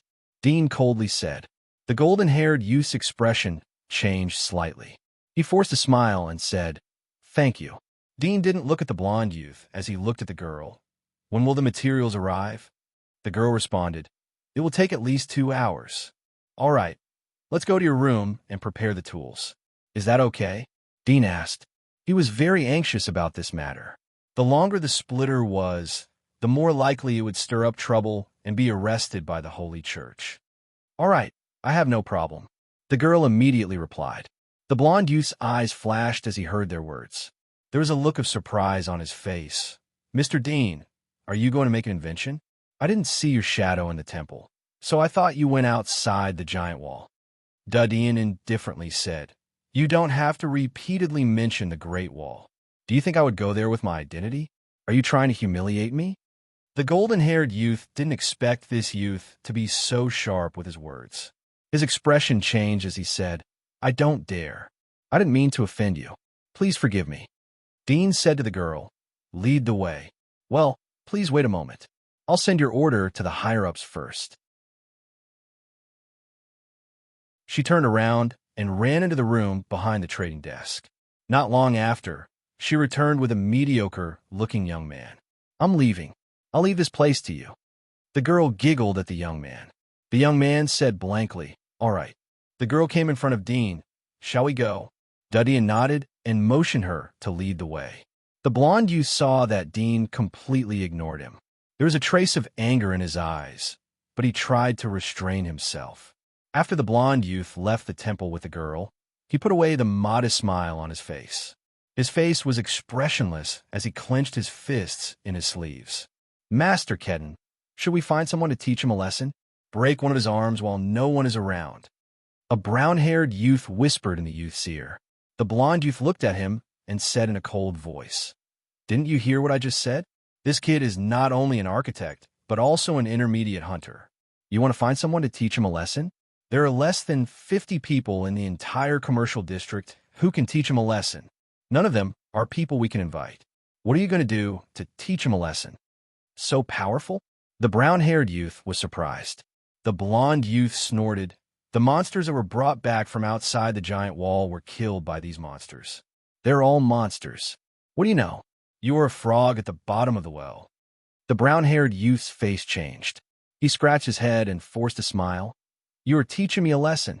Another brown-haired youth with a gentler appearance said, "Young master, after all, he is the winner of the epic medal. In the near future, sooner or later, he will step into the senior oracle and may even become a master. Let's not provoke such a person." The blonde youth indifferently said, "I have already provoked him. Do you think I would be stupid enough to come and provoke him? Why would I set up such a terrifying enemy?" The two youth looked at each other in confusion. The blonde youth didn't explain anything to them. It was normal for civilians to not understand the struggle between nobles. Even if they saw the newspaper, they didn't understand the source and purpose of the newspaper. They didn't understand the hostility and attacks behind it. Moreover, he disdained to talk about these things to civilians. Dean followed the girl out of the temple. "Hey, isn't that Dean? Is it the genius Dean? The one who won the epic medal?" At the moment it was 8 or 9 o'clock. There were a lot of architects who came out to exercise outside the temple. They were surprised to see Dean walking side by side with the girl. Only a few of them had strong self-esteem and didn't want to go over to watch. The girl was surprised to see the reaction of these people. She didn't expect that Dean's influence would be so strong. Dean was a bit distressed. He forced a smile and greeted these people. He knew that now was the time when his fame was at its peak. His every move would be on the news. The Melon Consortium didn't dare to attack his identity as an architect in order to avoid angering the Holy Church. So they chose to use his hunter identity to pull down his influence and glorious image. If he used his identity as an architect to do something inappropriate, then it would inevitably become a gap for the Melon Consortium to attack. Although this kind of attack could only use soft attacks such as newspapers, but the damage caused was more severe than any hard sword stabbing. After all, a person's mouth was the most terrible weapon in the world. Dean and the girl left in a hurry after politely declining the questions of many people. Dean covered his face with his sleeves after walking for a while. although it looked a bit strange, but at least it didn't delay the journey. After a moment, the two arrived at the girl's castle. This way, the girl led the way in front.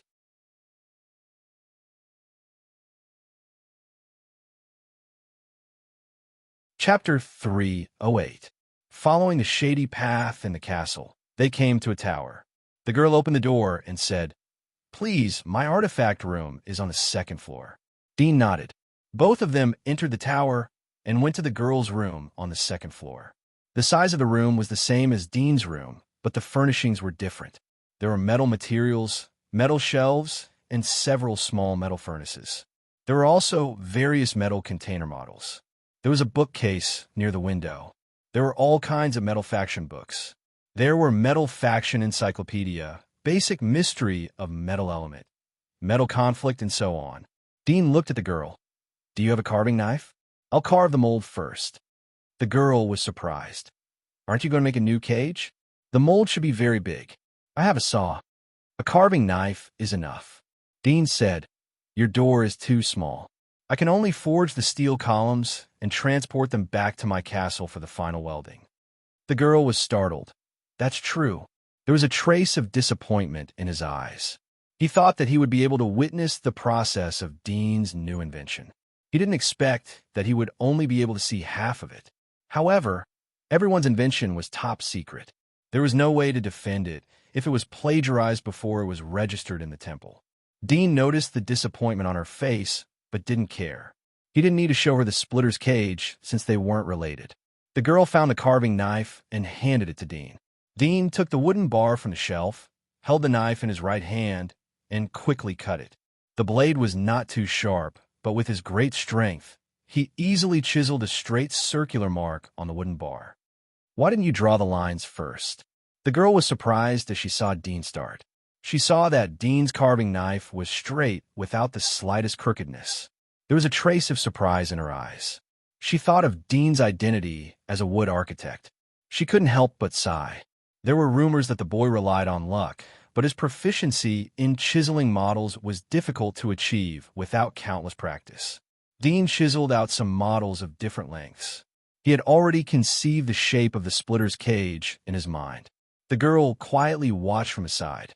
She observed the youth's fingers from the side. She saw his slender fingers chiseling through the model, as if he was cutting tofu. There wasn't the slightest bit of strain on his fingers. He was calm and graceful, as if he was painting. She looked at him for a moment and suddenly said, "Kedden had said that you are a hunter. Is that true? Are you also a civilian?" Dean didn't raise his head. Yes. His black hair proved his identity. Although there were nobles who had hair colors other than gold, but there were very few of them. The girl couldn't help but look up at his cheeks. There was a trace of fear in her eyes. She whispered, "Hunters often deal with monsters. They're very bad people. Moreover, they are grumpy and arrogant. You seem to be very different from other hunters." Dean indifferently said, "The hunters I have seen are very modest, wise, and cautious." The girl carefully asked, "Are you still a hunter?" Dean's hand paused for a moment. He was silent for 2 seconds. "I haven't done it for a long time." "Really?" The girl's eyes lit up, and she said in surprise, "That's great." Dean was silent as he quickly carved the model. While his left hand was practicing carving, his right hand's control had also increased a lot. Even if he was copying fine works of art, he could carve 70%, not to mention a rough model like the cage. All the models were finished after a moment. Dean looked for a chair to sit down and rest. He was thinking about other things as he waited for the materials to arrive. Knock. Suddenly, there was a knock on the door. The girl who wanted to talk to Dean was surprised. She opened the door and indifferently said, "What are you doing here?" "Ellen, I came to see you." A young man's voice came from outside. "Can I come in to talk?" "No." The girl flatly refused. Her attitude was not polite. It seemed that both of them had some unpleasant things. The young man said, "Ellen, I'm also a guest. Why are you treating me like this?" "You're not my guest." Ellen indifferently said, "I know what you're going to do. Don't have any ideas about me." The young man was angry as he saw her speak so bluntly. "I heard that you have brought back a man. Is it true?" Ellen coldly said, What does it have to do with you? You're one of my people. Of course it has something to do with me. The youth's voice was filled with anger. He pushed open the door and saw Dean sitting next to the bookshelf in the room. Dean was sitting next to the bookshelf and casually taking out various books. His eyes turned red. He pushed away Ellen's arm and stepped forward. Hey boy, who are you? Get out here. Tungsten gold element. Dean frowned as he heard the voice behind him. He turned around and looked at the person. It was a young man with light blonde hair. His appearance was above average. He was not handsome, but not ugly. Judging from the material of his clothes and hair color, he should be a noble. But his hair color was diluted. He was either an aristocrat from the commercial district where the climate was relatively hot, so the aristocrats generally had light blonde hair, or he was a declining aristocrat. His father or ancestors had intermarried with civilians.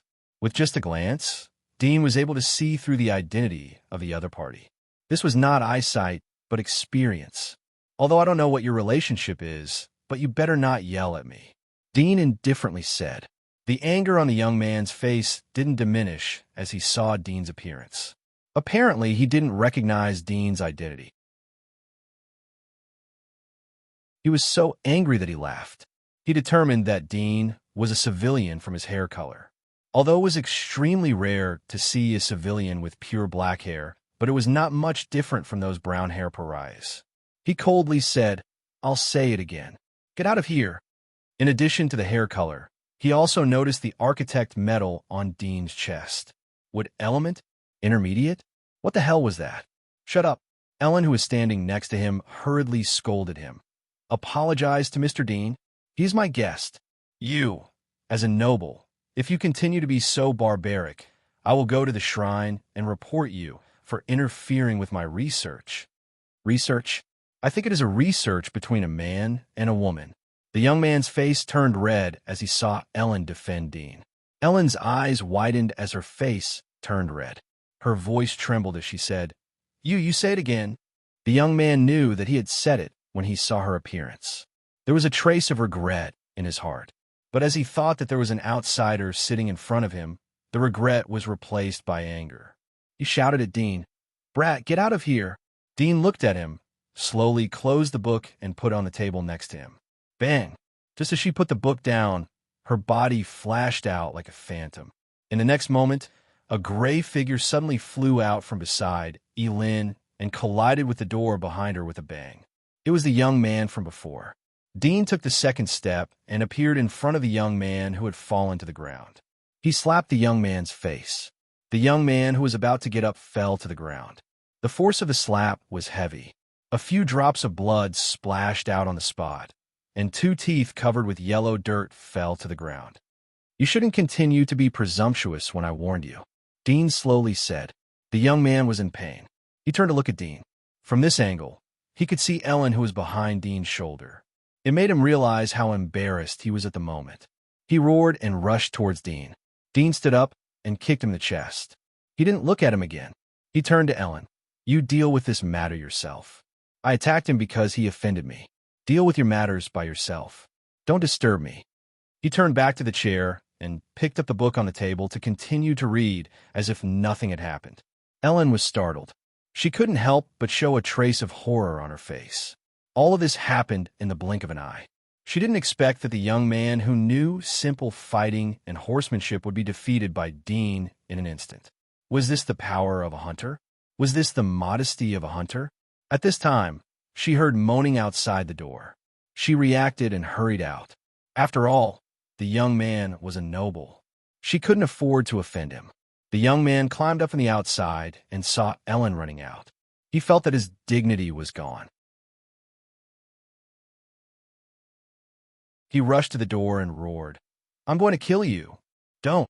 Ellen hurriedly reached out to block the door.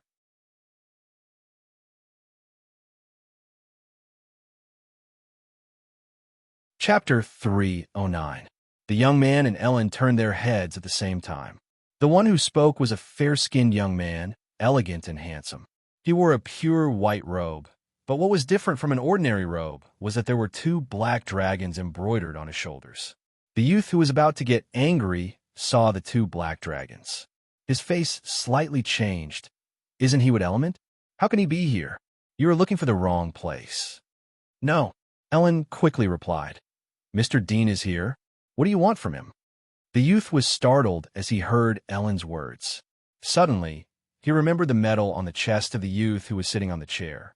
Wood element intermediate level. Wasn't the legendary genius Dean also at the intermediate level of wood element? He took a deep breath as his face turned ugly. Did you say that person is Dean? Ellen looked at him and sighed. Yes, you are always like this. You can't change your impulsive character. The youth clenched his teeth. I won't give up on you even if he is Dean. Although I'm not as good as him, but I'm a noble and he is just a civilian. I know more than him in other aspects. Ellen was startled. I'm sorry. The youth apologetically interrupted the two. Can you take me to see Mr. Dean? My teacher asked me to pass a message to him. There was a trace of shock in Ellen's eyes. Your teacher? Master Black Dragon is looking for him? The youth was stunned. He felt that he had been slapped in the face. No matter how many things he knew, how could he be compared with a master? Even though he was a noble, he had never had the chance to interact with a great master, just like the Cloudbird and the Earth Dragon. Although the latter was a commoner, his status was higher than many nobles, and now there was even a great master looking for him. Yes, the youth smiled and nodded. Ellen said, Please come in, he is inside. She moved aside to let the youth in. Dean, who was sitting on the chair and reading the book, heard the words outside the door. There was a trace of surprise in his eyes. He knew about the names and positions of some masters when he first entered the temple. For example, Abyssal was a master of lightning. Abyssal was nicknamed Hungry Thunder because he used lightning research as food. He would starve if he didn't eat for a day. Master Black Dragon, whose real name was Manta, was an earth element master. He was good at coal research. Therefore, he got the title Black Dragon. Soon, the fair young man entered the god relic room under Ellen's lead, and the young man who was kicked out earlier followed behind. Hello, Mr. Dean. The youth's eyes lit up as he saw Dean sitting on the chair. My name is Dirya. My teacher, Manta, is looking for you to go to the Parliament of Gods. Parliament of Gods? Dean was startled as his eyes lit up. Ellen and the youth were startled. Dirya smiled. The Parliament of Gods is mainly about you. My teacher told you not to be nervous. It's not a big deal. The meeting will be held at 10 o'clock tomorrow morning. Please be sure to go. Dean's face calmed down. I'll go. The youth smiled. Then I'll go back first. He bid farewell to Dean, Ellen, and the youth, and went out of the door. Ellen and the youth recovered. Ellen was shocked as she looked at Dean. The meetings of the Temple of Gods were held to discuss important matters related to the temple. Historically, only master-level characters were able to enter the Temple of Gods. Moreover, not all masters were able to participate in the meetings of the Temple of Gods. This showed the importance of the Temple of Gods. Dean was probably the first person with the lowest rank to enter the Temple of Gods. The youth's face was complex as he whispered to Dean, Mr. Dean, I'm sorry. I offended you. After saying that, he lowered his head in humiliation. He was unwilling to apologize, and even more unwilling to apologize to another person in front of the person he loved. However, he realized that the youth sitting in front of him, who was only a few years younger than him, had the power to easily destroy his family. He did not dare to offend him. Ellen was shocked as she heard the youth's words. She had been in contact with the youth for a long time. She didn't expect such an arrogant person to apologize. Moreover, he was a noble. She had never seen a noble bow to a commoner. Dean indifferently said, It's nothing. I've already taken back the things that offended me. Don't bother me again. Go. The youth's face changed. He squeezed out a smile as he turned to leave. Dean looked at Ellen. The materials should be delivered soon. Go and have a look. Ellen nodded and instinctively walked out. She suddenly realized that she wasn't Dean's servant. She quickly walked out of the door. The Parliament of Gods wants to discuss about me. They probably want me to stop being a hunter. I didn't expect that the public opinion outside could even affect the temple.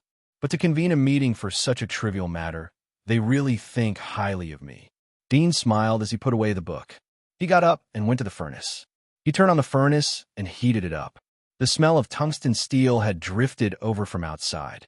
The tungsten steel cage should be ready before sunset. He could take advantage of the night to go out and look for the splitter. Dean wouldn't dare to go out at night if he was outside the giant wall, but he didn't care so much in the radiation zone. Although there were cases of senior hunters who were bitten to death by mutant monsters on their way to the outside of the giant wall. But after all, it was a big event that happened once in a few decades. The probability of encountering such an event was very low. Ellen and several civilian laborers came to the God's Tools room. The latter held some tungsten steel materials and sent them to the room. "Put it here." Dean pointed to a place. Several laborers carefully put down the tungsten steel materials. Ellen was surprised when she saw that Dean was heating the furnace. "You are really impatient. Fortunately, they have delivered it." She came to another furnace. "I'll help you." "All right." Dean didn't refuse. The tungsten steel cage wasn't an innovative invention. Even a primary metal architect could make it. As time passed, a large number of tungsten steel materials were poured into the mold. They were cast into a wrist-thick steel column. The workers carried them to the carriage and transported them to Dean's castle. By 3 o'clock in the afternoon, Dean had smelted 3,000 kilograms of materials and refined them into hundreds of tungsten steel pillars. In addition, there were 8 wrist-thick curved hooks. All these things were entrusted to the public servants of the temple to transport to his castle.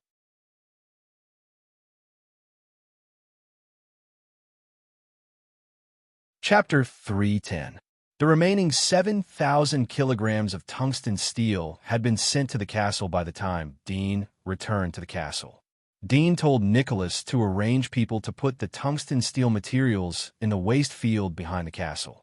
As for the 3,000 kilograms of tungsten steel cylinder and the tungsten steel hook, they were all piled up on the training ground next to the waste field.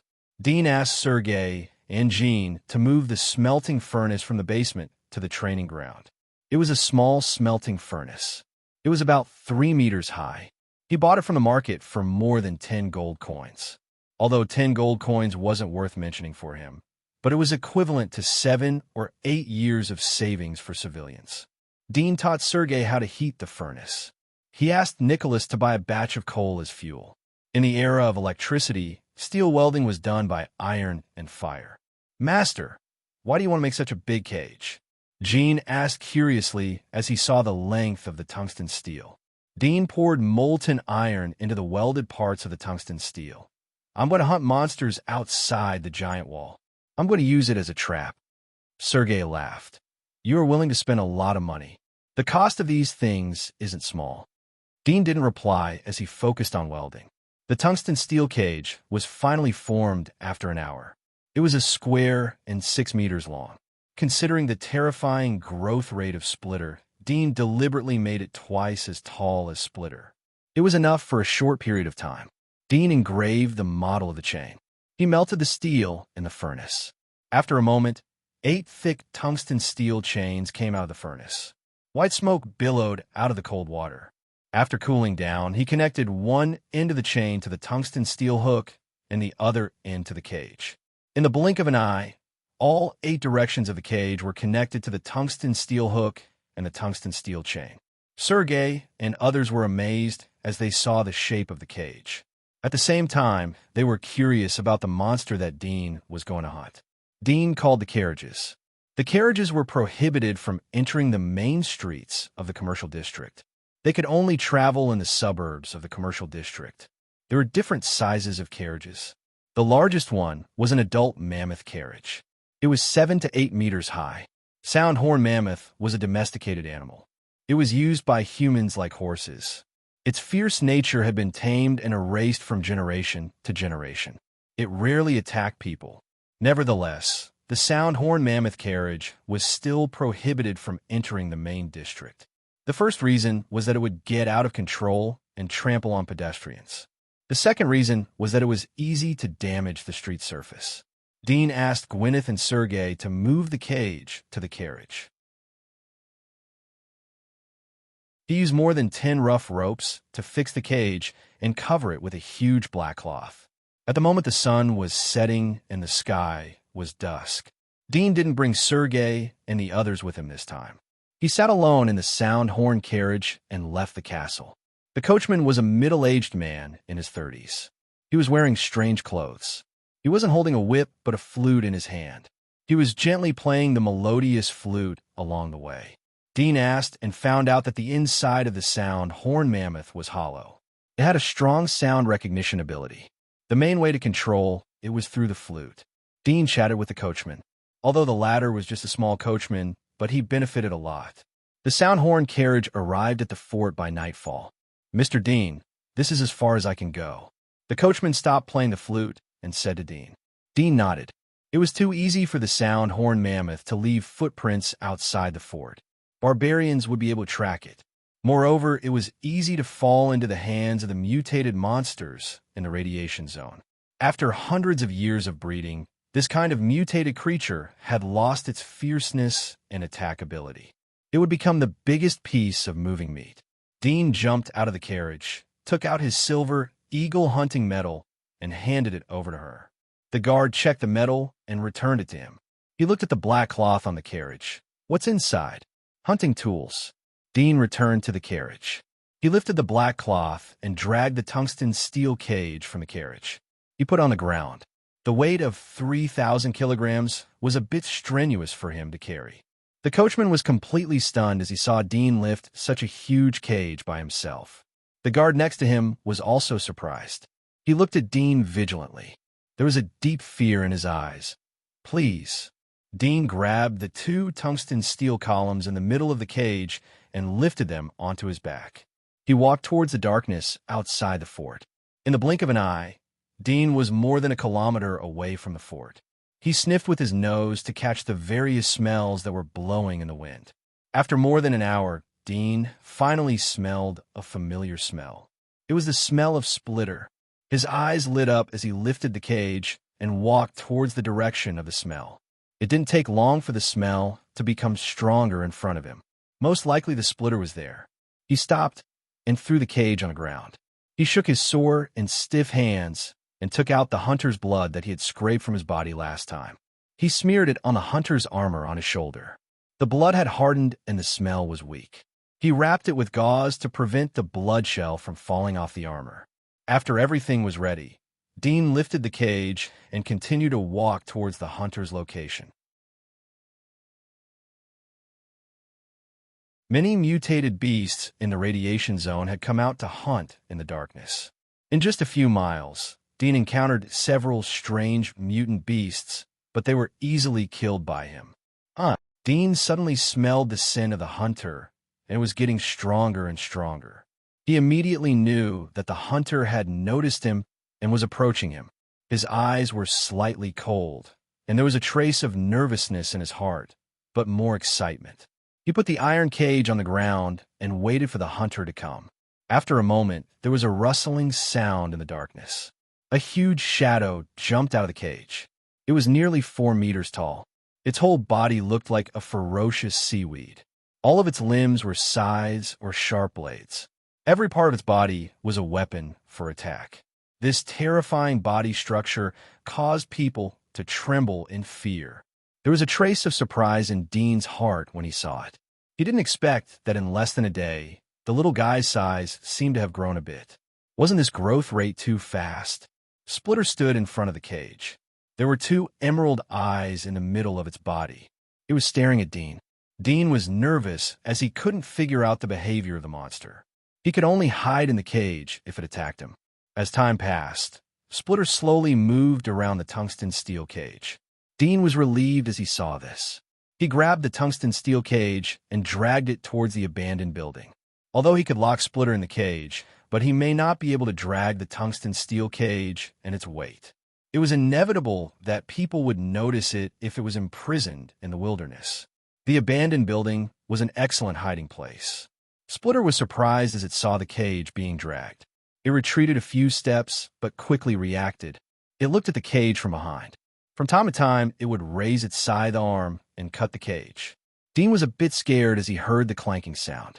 In the darkness of the night, clouds of radiation covered the starry sky. As the black snow season approached, there were more clouds in the sky, and the color was darker. The radiation particles were mixed within, firmly blocking the moonlight and starlight. The ground was pitch black without light. Dean was glad that he had night vision.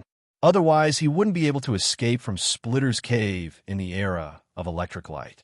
He would have become the rations of the first small Splitter. Dudian smelled a lot of mutant beasts along the way, but they seemed to be aware of Splitter's smell and ran far away. There were also some mutant beasts that lurked in the same place and didn't move. It didn't take long for Dean to find a previous mountain plane. He dragged the cage to the abandoned building. He grabbed the chain of the cage and slowly put the cage into the basement. Then he jumped on the cage and dragged it to a place in the basement. The passage was too narrow for the cage to pass through, so it could only be placed here. Dean pierced the tungsten steel hook of the chain into the ground. The ground was cement and had long been soaked in moisture. Instead of relying on the strength of the cement, he returned to the basement and cut off some trees in the woods near the entrance of the building. He cut off the branches, sharpened the bottom, and made a few wooden frames. Then he fixed the 4 parts of the wooden frame with wood and used the hook to scoop out the soil. He dug a deep pit and buried the wooden frame in it. Splitter stayed next to him. From time to time, it would swing its scythe arm on the tungsten steel cage to hone its weapon. A moment later, Dean dug a 7 or 8 meters deep pit in the ground. He hooked the crooked hook to the wooden frame and buried it from the 4 corners. Each corner had 2 chains. After that, he buried the soil. He held the thick tree trunk and pedaled it flat. Then he found some stones and pressed them on the soil. Dean was tired and sweaty after finishing these fixed jobs. Most of the night had passed, and it was around 3 or 4 o'clock in the morning. He looked at Splitter, who was lying on the ground and sleeping soundly. He let out a sigh of relief and opened the tungsten steel cage. He wiped a bit of blood from the gauze on his shoulder and sprinkled it into the cage. Then he jumped out of the basement and went back upstairs. Soon, he found a snake hole in the corner of the wall that had been soaked in the rain. He stabbed the hole with a dagger and pulled out 2 thick mutant earth snakes from inside. Splitter's eyes were wide open. Dean quickly cut them off and carried them back to the basement. Perhaps it was because of the smell of blood, but Splitter woke up. It gently moved and climbed up. It stared at Dean. Dean threw 1 mutant snake in front of Splitter and the other into the tungsten steel cage. Splitter didn't take any precautions. It went back into the cage after it finished eating the mutant snake in front of it. It picked up the other mutant snake and ate it. Clang! The tungsten steel cylinder fell from the top of the cage. Dean, who was waiting next to the cage, made a move.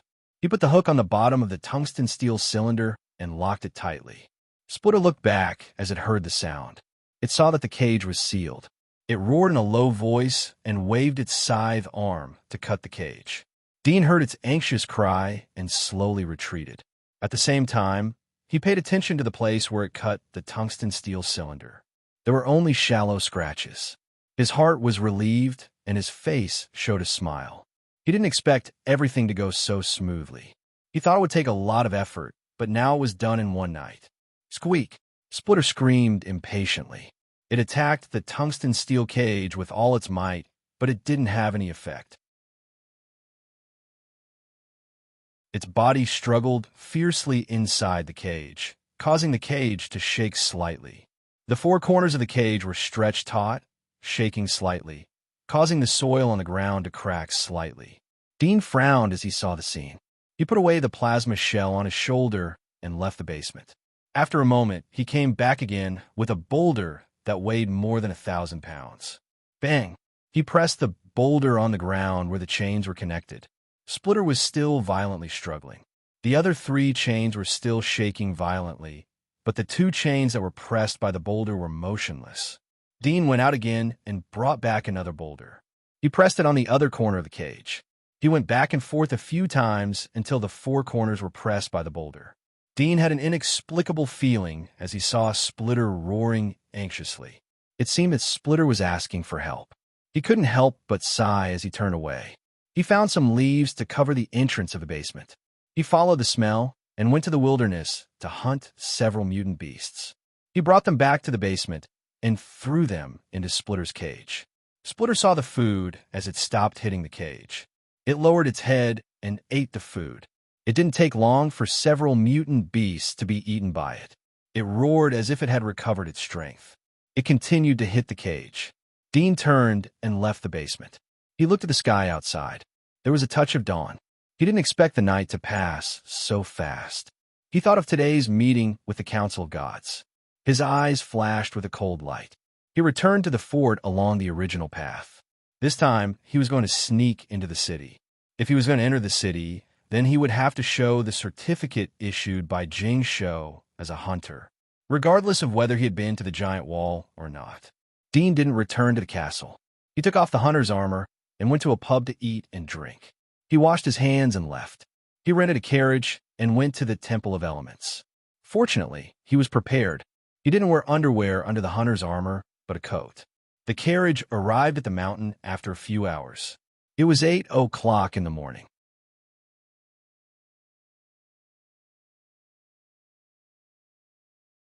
Chapter 3:11. Hello, Mr. Dean. Hello, Mr. Dean. Dean met other architects in the castle when he came out of the God Relic Tower. There were old and young architects. They took the initiative to greet Dean as soon as they saw him. Dean was already a celebrity in this castle. Everyone knew that this young man would become a senior architect in the future after the military crossbow was invented. There was even a glimmer of hope for him to become a master architect. Dean went straight to the Congress Temple after leaving the castle. He went along the stone path behind the hill. He met some architects along the way. Some of them recognized him and took the initiative to greet him. Mr. Dean, are you going to the Congress Temple? An ordinary-looking brown-haired architect asked Dean in a careful manner. Yes. Dean nodded with a smile. He wasn't surprised. Although he hadn't read today's newspaper, but the news that he had received an invitation from the Congress Temple must have spread throughout the temple. The brown-haired man's eyes were full of awe as he saw Dean admit it. Mr. Dean is worthy to be the most outstanding genius of the temple in the last 50 years. We're going to see you at the Congress. Although both of them were of the same rank, but his attitude towards Dean was more polite than that of senior architect. I'm flattered. Dean smiled politely.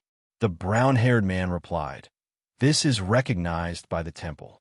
Mr. Dean, you don't need to be polite. I've heard that the military crossbow you made played an important role in the recent war. It solved the urgent need of the military. It's amazing. Dean felt that he wanted to be close to him, so he didn't say anything else. He maintained a smile. You flatter me. If he said too much, it would be hard to avoid the other party taking advantage of the situation to pull out more flattering words. At this moment, he suddenly understood why those celebrities of the old era had a large group of assistants following them. At the very least, when they were recognized, they didn't want to say too much, but still had to maintain a friendly attitude. At this time, they could leave it to their assistants to be the bad guys and block the crowd of fans. Dean was followed by dozens of architects. In addition to primary and intermediate architects, there were 2 senior architects, but they were civilians. In the temple, the status of a civilian architect was relatively low. Their connections were far less than that of an aristocrat architect. Once an aristocrat became an architect, even if it was just an intermediate architect, their family would develop rapidly. There were hundreds of figures standing in front of the temple. There was no doubt that they were waiting for the end of the meeting.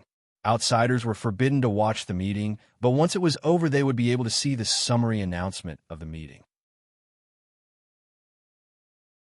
They would be the first to know if there was any major event that happened.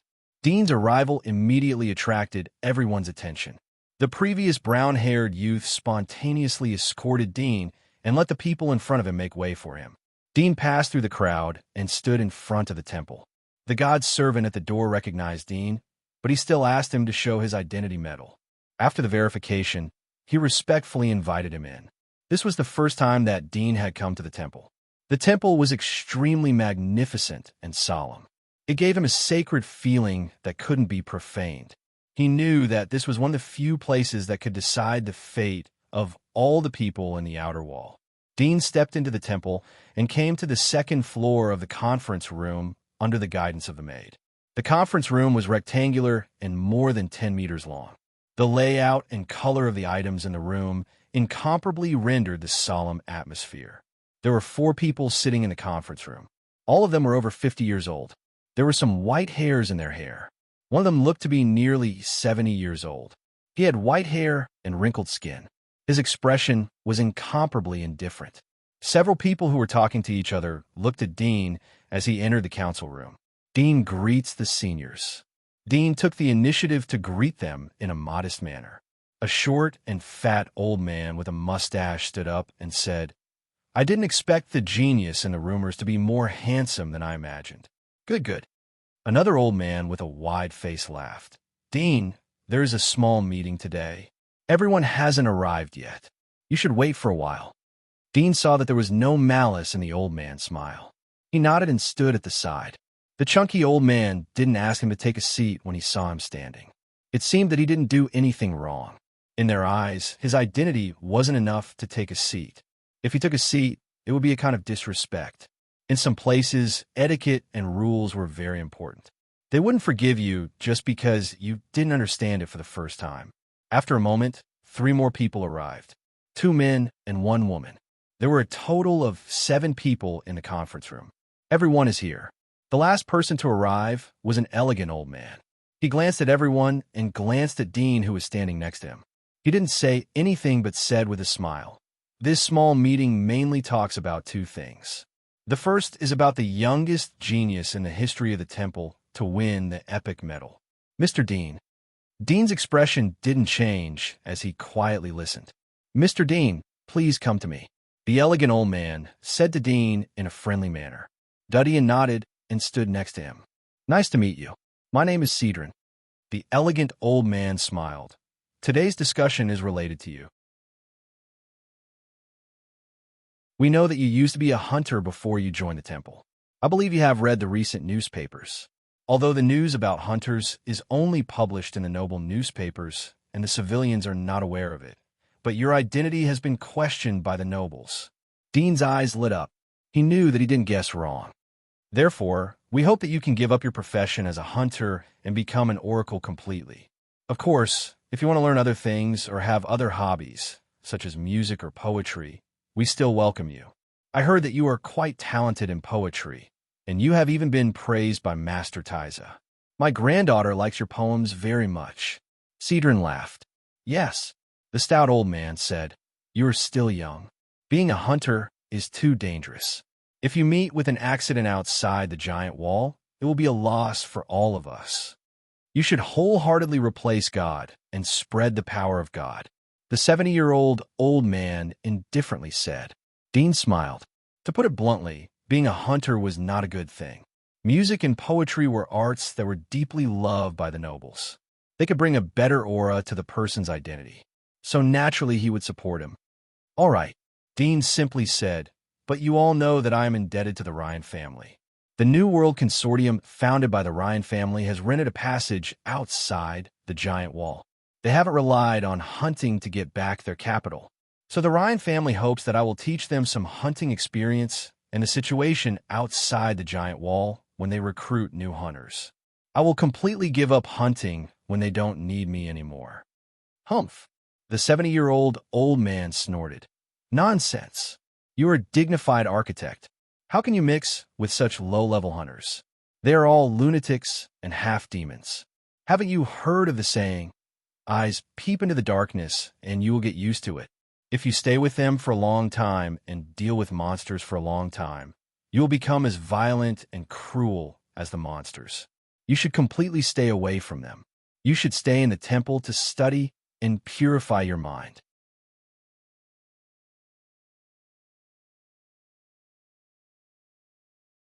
Chapter 312. Humph. Sophistry. The 70-year-old man snorted. "Do you think that you could despise everything just because you got the epic medal? When the sun rises, the darkness has already retreated. Why fight? How many people can you create a work of invention to replace the God of light to spread the gospel of the Lord? How many people can you benefit by hunting monsters? Can't you tell which is more important?" Duddian calmly said, "I said that I can quit as a hunter and concentrate on research. But I hope that you won't despise the hunter profession. If there are no hunters hunting monsters outside the giant wall, then what can you research? What do you know about the outside of the giant wall? Presumptuous. The 70-year-old man stood up and glared at Dudian. What are you talking about? Don't you have any etiquette? No wonder you are a peasant. You can't change your bad habits, even after entering the temple. Dudian's face was cold. If you want me to respect your age, then I hope that you will show me the cultivation that belongs to your age. You. The 70-year-old man was so angry that his eyes were wide open. Well, Mr. Dean, don't be rude. Arson, don't bother with the younger generation. Mr. Dean comes from a civilian family and used to be a hunter. It's inevitable that he will have a bad temper. Please forgive him. The old man tried to persuade Dudian. The 70-year-old man Arson looked at him and restrained his anger. He coldly looked at Dudian. Based on your words today, I can conclude that it will be difficult for you to touch the toe of the Lord's boots in the future. In the Temple of Elements, Lord referred to the god of light and toe referred to the master. The origin of the word Lord came from the early days of the temple. There was a master who had been awarded a prize. He said that he had only touched the toe of the Lord's boots. He had only seen the tip of the iceberg. Later on, this sentence became a popular saying of many masters. A lifetime is long. Don't talk too much, Dudian indifferently said. The old man in his 70s snorted coldly and sat back in his chair, not saying a word. He had seen too many geniuses and knew how proud they were. Dean was undoubtedly the most dazzling one among them. He was the youngest person in history to win the epic medal. Therefore, he sighed, "Both of you, forget it. Mr. Dean has agreed to quit the hunter profession and will no longer go outside the giant wall. It shows that he knows the big picture. Arson, you don't have to follow the younger generation." Arson sneered and turned his head. Dean glanced at Arson's clothes and continued to listen to the words of the old man in a humble manner. In addition to this, the second thing is about the war outside the borders. The continuous war has put a lot of pressure on the border. The military hopes that we can create some new military magic to completely defeat the barbarians. All of you here have made some achievements in the field of military magic. I hope that you can shift your focus to military magic in the near future and strive to create some new products. The broad-faced old man looked around at the crowd and said slowly. Dean's eyes slightly moved, but he didn't speak. The people on both sides of the long table looked at each other and fell into contemplation. The old man stroked his beard. Since the last time I made the snow shadow bow, I haven't touched the military divine art for a long time. But I have seen the improved version of the snow shadow bow made by some intermediate architects. It should be able to upgrade the snow shadow bow. It should be able to reach the 4-star intermediate grade.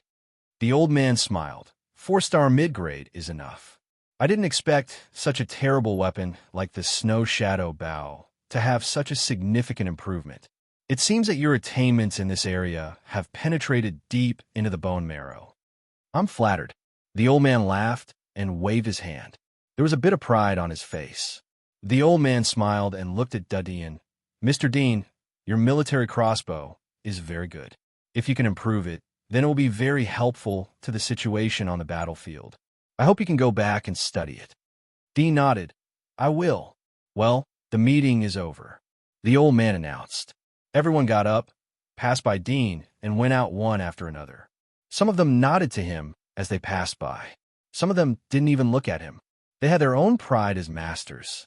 Even though Dean was an architect with extraordinary potential, he would become an outstanding master in the future. But it was possible that he would be stuck at the intermediate level. It wasn't impossible for him to get to know him in advance. The old man patted Dean's shoulder after everyone left. Let's go. Don't take Arson's temper to heart. He is right. I believe in your ability, but there is still etiquette. After all, he isn't the only master here. Dean looked at him. He knew that the old man was being kind. People of each rank had their own circle. They allowed infighting, but they didn't allow outsiders to despise them. This was the reason why he saw that the attitude of two masters wasn't as easygoing as before. It was obvious that they thought that Dean had despised all the masters. Well, Dean nodded but didn't say much. After leaving the parliament, the Grand Masters walked out of the shrine one after another. They were escorted by their students on the first floor. They arrived at the carriage parked outside the shrine and left in it. The people waiting in front of the meeting made a spacious path for them. They looked at the masters in awe. There were more than 100 people, but there wasn't any noise. Dean and the old man came out side by side after all the masters had left. There was a commotion in the crowd when they saw Dean. There seemed to be a few exclamations. They didn't expect that the genius teenager who had been in the newspapers would be able to walk with the masters. It was such an honor that it made people jealous. Dean regretted that he didn't come by carriage as he looked at the crowd. "I'll go first. Take good care of the new invention." The old man lifted the curtain and smiled at Dean. Duddy nodded. The commotion in the surroundings suddenly quieted down. Only after the carriage of the broad-faced old man rolled away did the crowd burst into an uproar. Everyone gasped and looked at the young man in the field with admiration and envy. They didn't expect that the progress of the latter's theurgy had already caught the attention of the Grandmaster. It should be known that the latter was only in the middle order. After the carriage was far away, Dean quickly left along with the crowd. The crowd reacted and immediately chased after him. Dean quickly ran. He didn't use his hunter's strength, but he was able to easily run past the weak architects. It must be known that his scavenger training wasn't in vain. Dean went to his own room after returning to the castle. He dismantled the lightning rod and wrapped it up. Then he carried it to the temple. This time he directly took the public carriage in the castle. Dean got off the carriage and dragged the suitcases down. He carried them with both hands and entered the temple. There were more than a dozen people in the temple. They were queuing up to submit their inventions. Dean came to a queue and waited for the 4 people in front to leave. The person in front saw someone behind him and looked back. Suddenly, he screamed in surprise and looked at Dean in confusion. He was startled and surprised. You're Dean? Genius Dean?" "Hello," Dean politely replied. The youth was flattered. Hello. Are you here to submit your invention?" Duddy nodded. "Please, you go first," the youth said. Dean quickly refused. "No, you go first." "It's all right. I have a lot of time." "All right." Dean exchanged places with the youth. At this time, the 3 people in front heard the youth's voice and looked back. The girl in front of Dean had a few small freckles on her face. Her face was full of excitement and nervousness. "I'll exchange places with you. You go first." Dean saw the primary architect medal on her chest. Her hair color meant that she had such achievements at such an age. He didn't be polite and changed his position. The 2 people in front of him immediately changed their positions with Dean. "Please submit your work of divinity," the man behind the counter said to the young man in front of him and turned around to get the form. When he turned back, he saw the young man behind him. The young man in front of him was a fair-skinned young man. He was a little startled. He suddenly felt a little familiar. "You are..." Dean handed over the suitcase. "This is my invention.